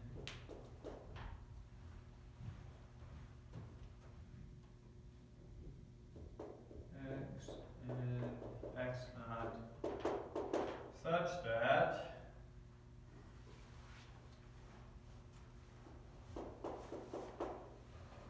f of x is equal to the nth derivative at z over n factorial times x minus x naught to the n. Okay, so this feels like the weirdest, most contrived proof ever. What is going on?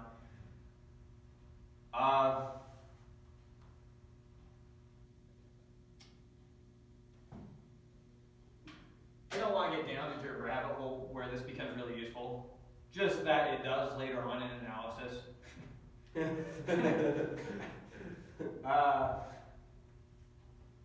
Yeah, so I know it feels weird, but it's actually a very useful theorem. So let's go over it and let's try and wrap our heads around what is given to us real quick and what we're trying to prove. Okay, so you understand that I is an open interval, n is a natural number, and f, you can take the derivative n times. And every time you take the derivative, you get something. Right. Remember, the derivative is a limit. So we're saying the limit always exists for all n derivatives that you take at every point in the domain. Okay? So you're saying it's continuous. No. I'm saying it's continuous at every point, and the derivative exists at every point, and the second derivative exists at every point, and all the way down to the nth derivative exists at every point. That's what I'm saying. And then suppose also that x naught is a point in the interval where its first, not only its first derivative, where the value of the function is 0, and the first derivative is 0, and the second derivative is 0, and the third derivative is 0, and the fourth derivative is 0, and the fifth derivative is 0, all the way down to the nth minus 1 derivative is all 0. Right. With me on that? Why would you want that? Yeah. Well, no, just suppose it's a function that has its property. Oh, So, for example, if n were equal to 4, then x to the 3 is a function that has its property. Oh, x to the 4 is a function that has its property. What do you get when you plug in 0? 0. So here's the first derivative. Here's the second derivative. Oh, sorry, here's the first derivative. This is the function. This is 0th derivative, first derivative, second derivative, third derivative, fourth derivative, right? Okay. So here's a function, if n is equal to 4, its Zeroth derivative, first derivative, second derivative, and third derivative, all at 0 when x naught equals 0, are 0. So it's a function where if you have x naught equal to 0, then this is true. Here's an example. F of x equal to this.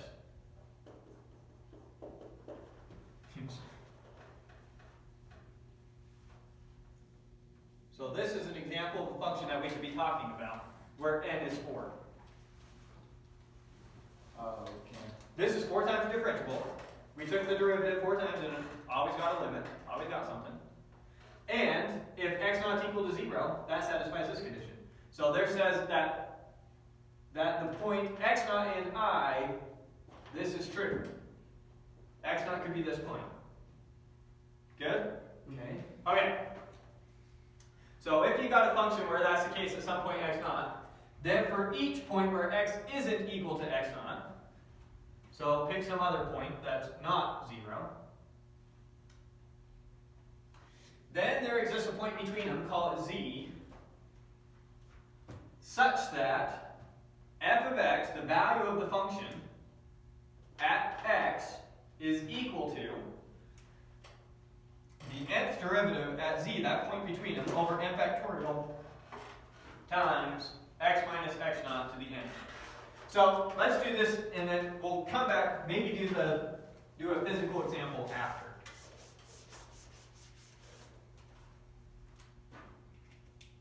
Why is this all in the same section? I guess we'll probably use the mean value theorem.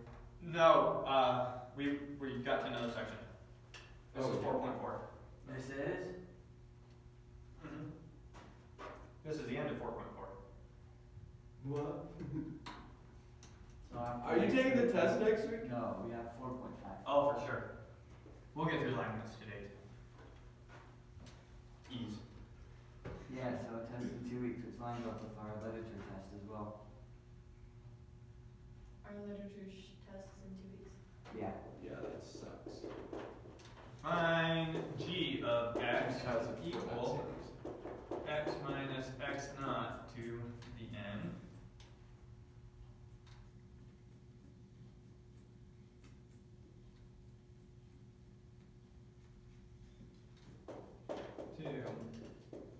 Then g of x naught to the n, I assume they're going to do.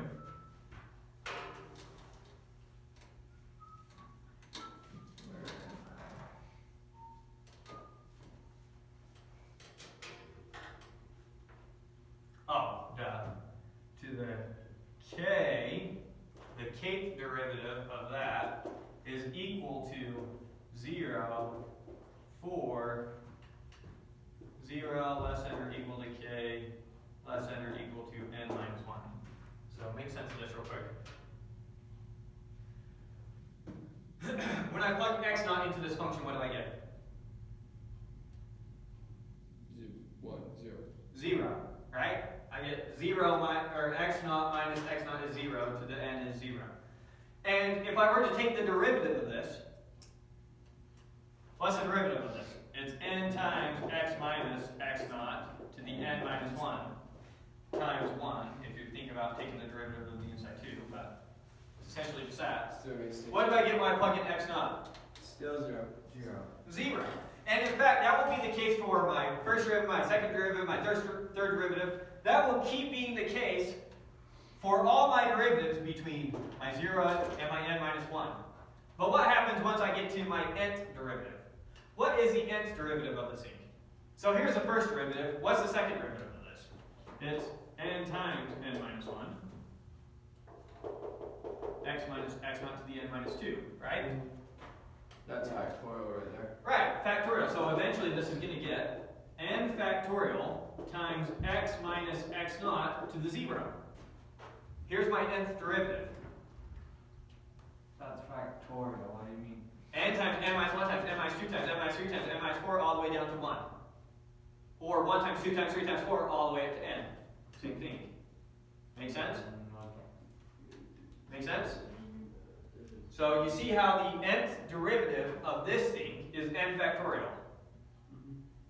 Okay, So then the kth derivative of g, as long as we haven't got to n yet, is equal to 0. And let's write that exact other fact down. And the nth derivative of g, and gn of x naught, of anything, doesn't matter, but x naught 2, is equal to n factorial. Good? Up to there? Yeah. Probably skipped ahead of what the author was saying. I don't know.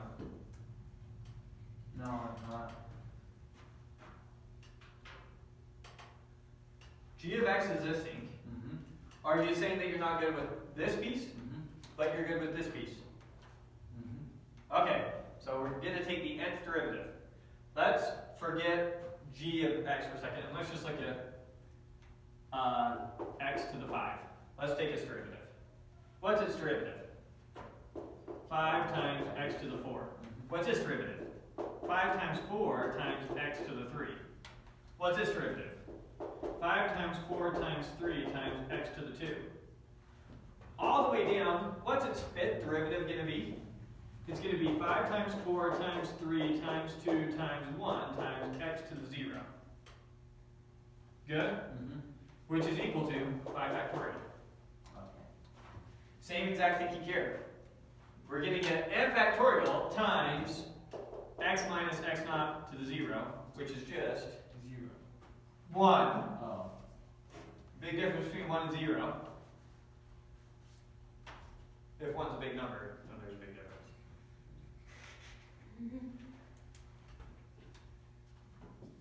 So, good now? Mm-hmm. Okay. So 3. Let x in I such that x is not equal to x naught. So pick some point that's not x naught.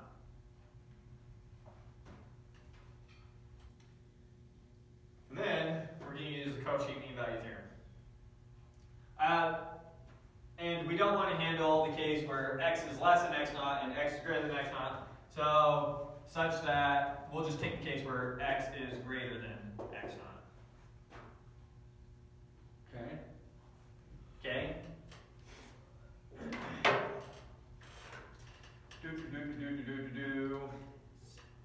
Okay, yeah, that's what you do too.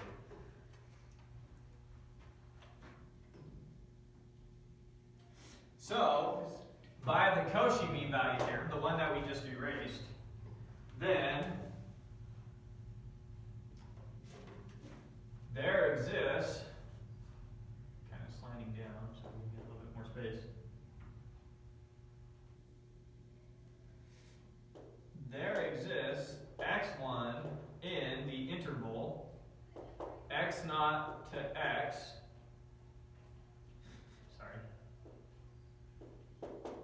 such that f prime of x1 over g prime of x1 is equal to f of x1 minus, f of whichever one's further here, x, minus f of whichever one's closer here, x naught, over g of x minus g of x naught. Do you follow that from the mean value theorem? Mm-hmm. Yeah.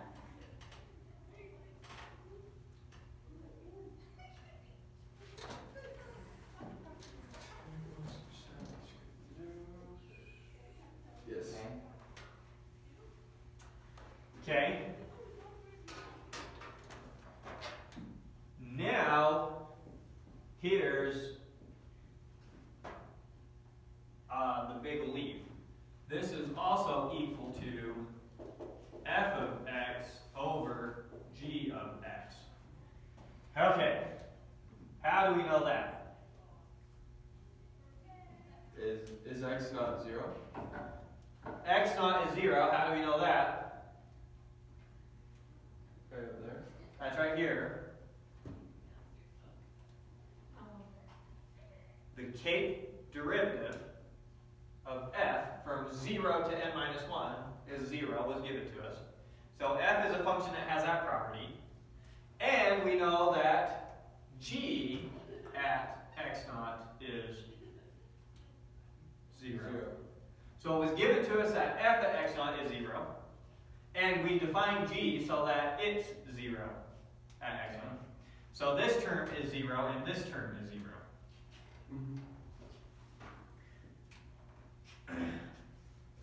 And then, similarly, we could also say that there exists x2 in the interval, well, is it going to be the same interval? Yeah. There exists x2 in the interval x to x naught, such that f double prime of x2 over g double prime of x2 is equal to f prime of x minus f prime of x naught over g prime of x minus g prime of x naught, using the exact same Cauchy mean value theorem.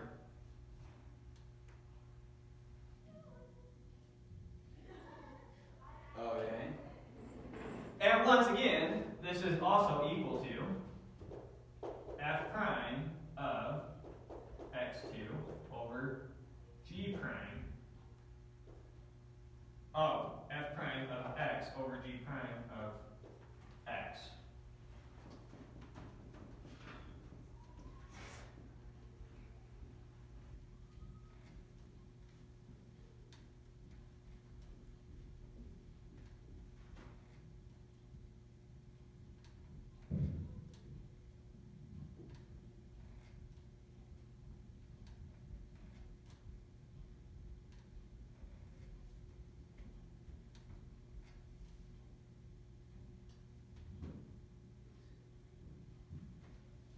Oh, I cheated. That's where I'm getting off. But it's the same idea. x0 to x1.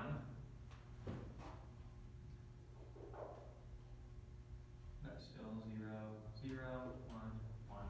We just need a restricted domain.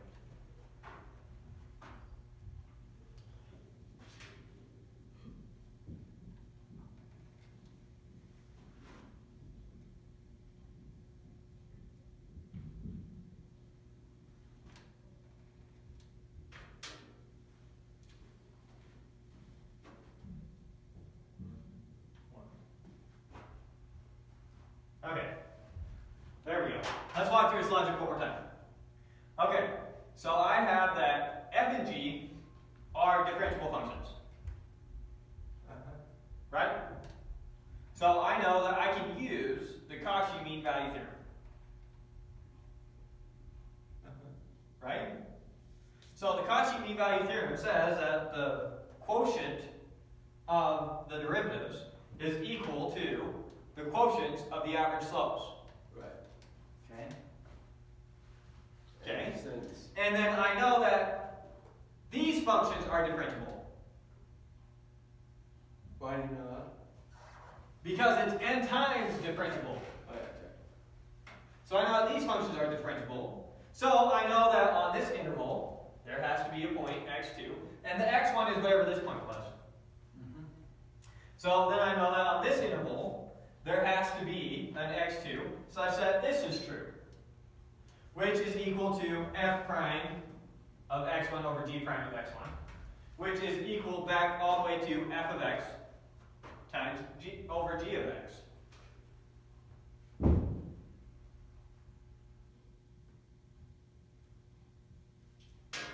Right? The big conclusion, and we can continue this more, is that we just really found f of x over g of x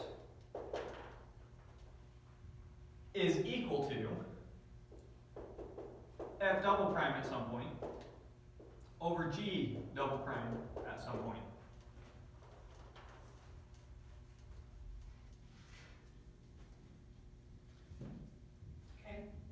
Okay? And there's no reason that we couldn't do this exact same thing again.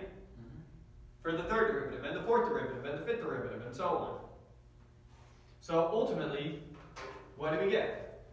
We're going to get this is equal to, and I'm just going to use z for the point, continuing, well I guess we can use an n.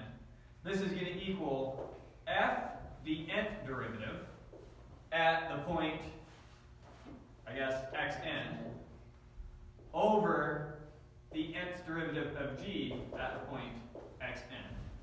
Right?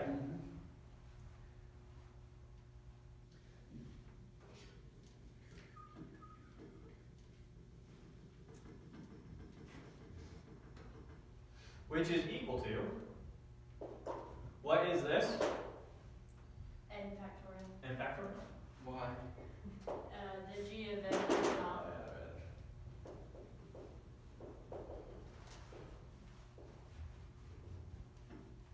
Over It's n so factorial. It is weird. And now,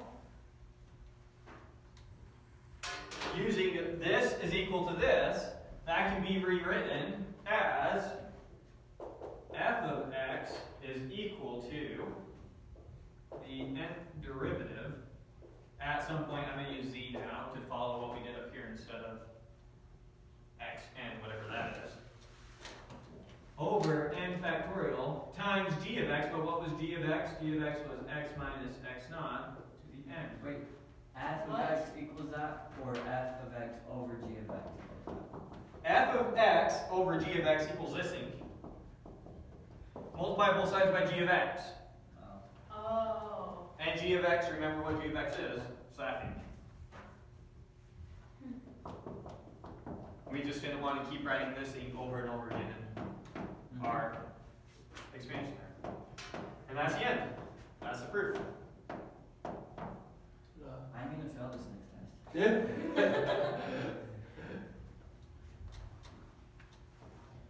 Better get your GED book out. So, that's the end of that section. Next time we'll do Leibniz notation. That's the one I that probably won't follow too much what the book does for Leibniz notation. I'll probably just bring a calculus book that uses Leibniz notation and like go through the derivative stuff real quick. That's what Ariel used all the time. Leibniz notation, it's more verbose, but I personally think it's better. It's more explanatory about what exactly you're doing. But it gets harder to use it in some context. It just blows up and gets messy. Like in dealing with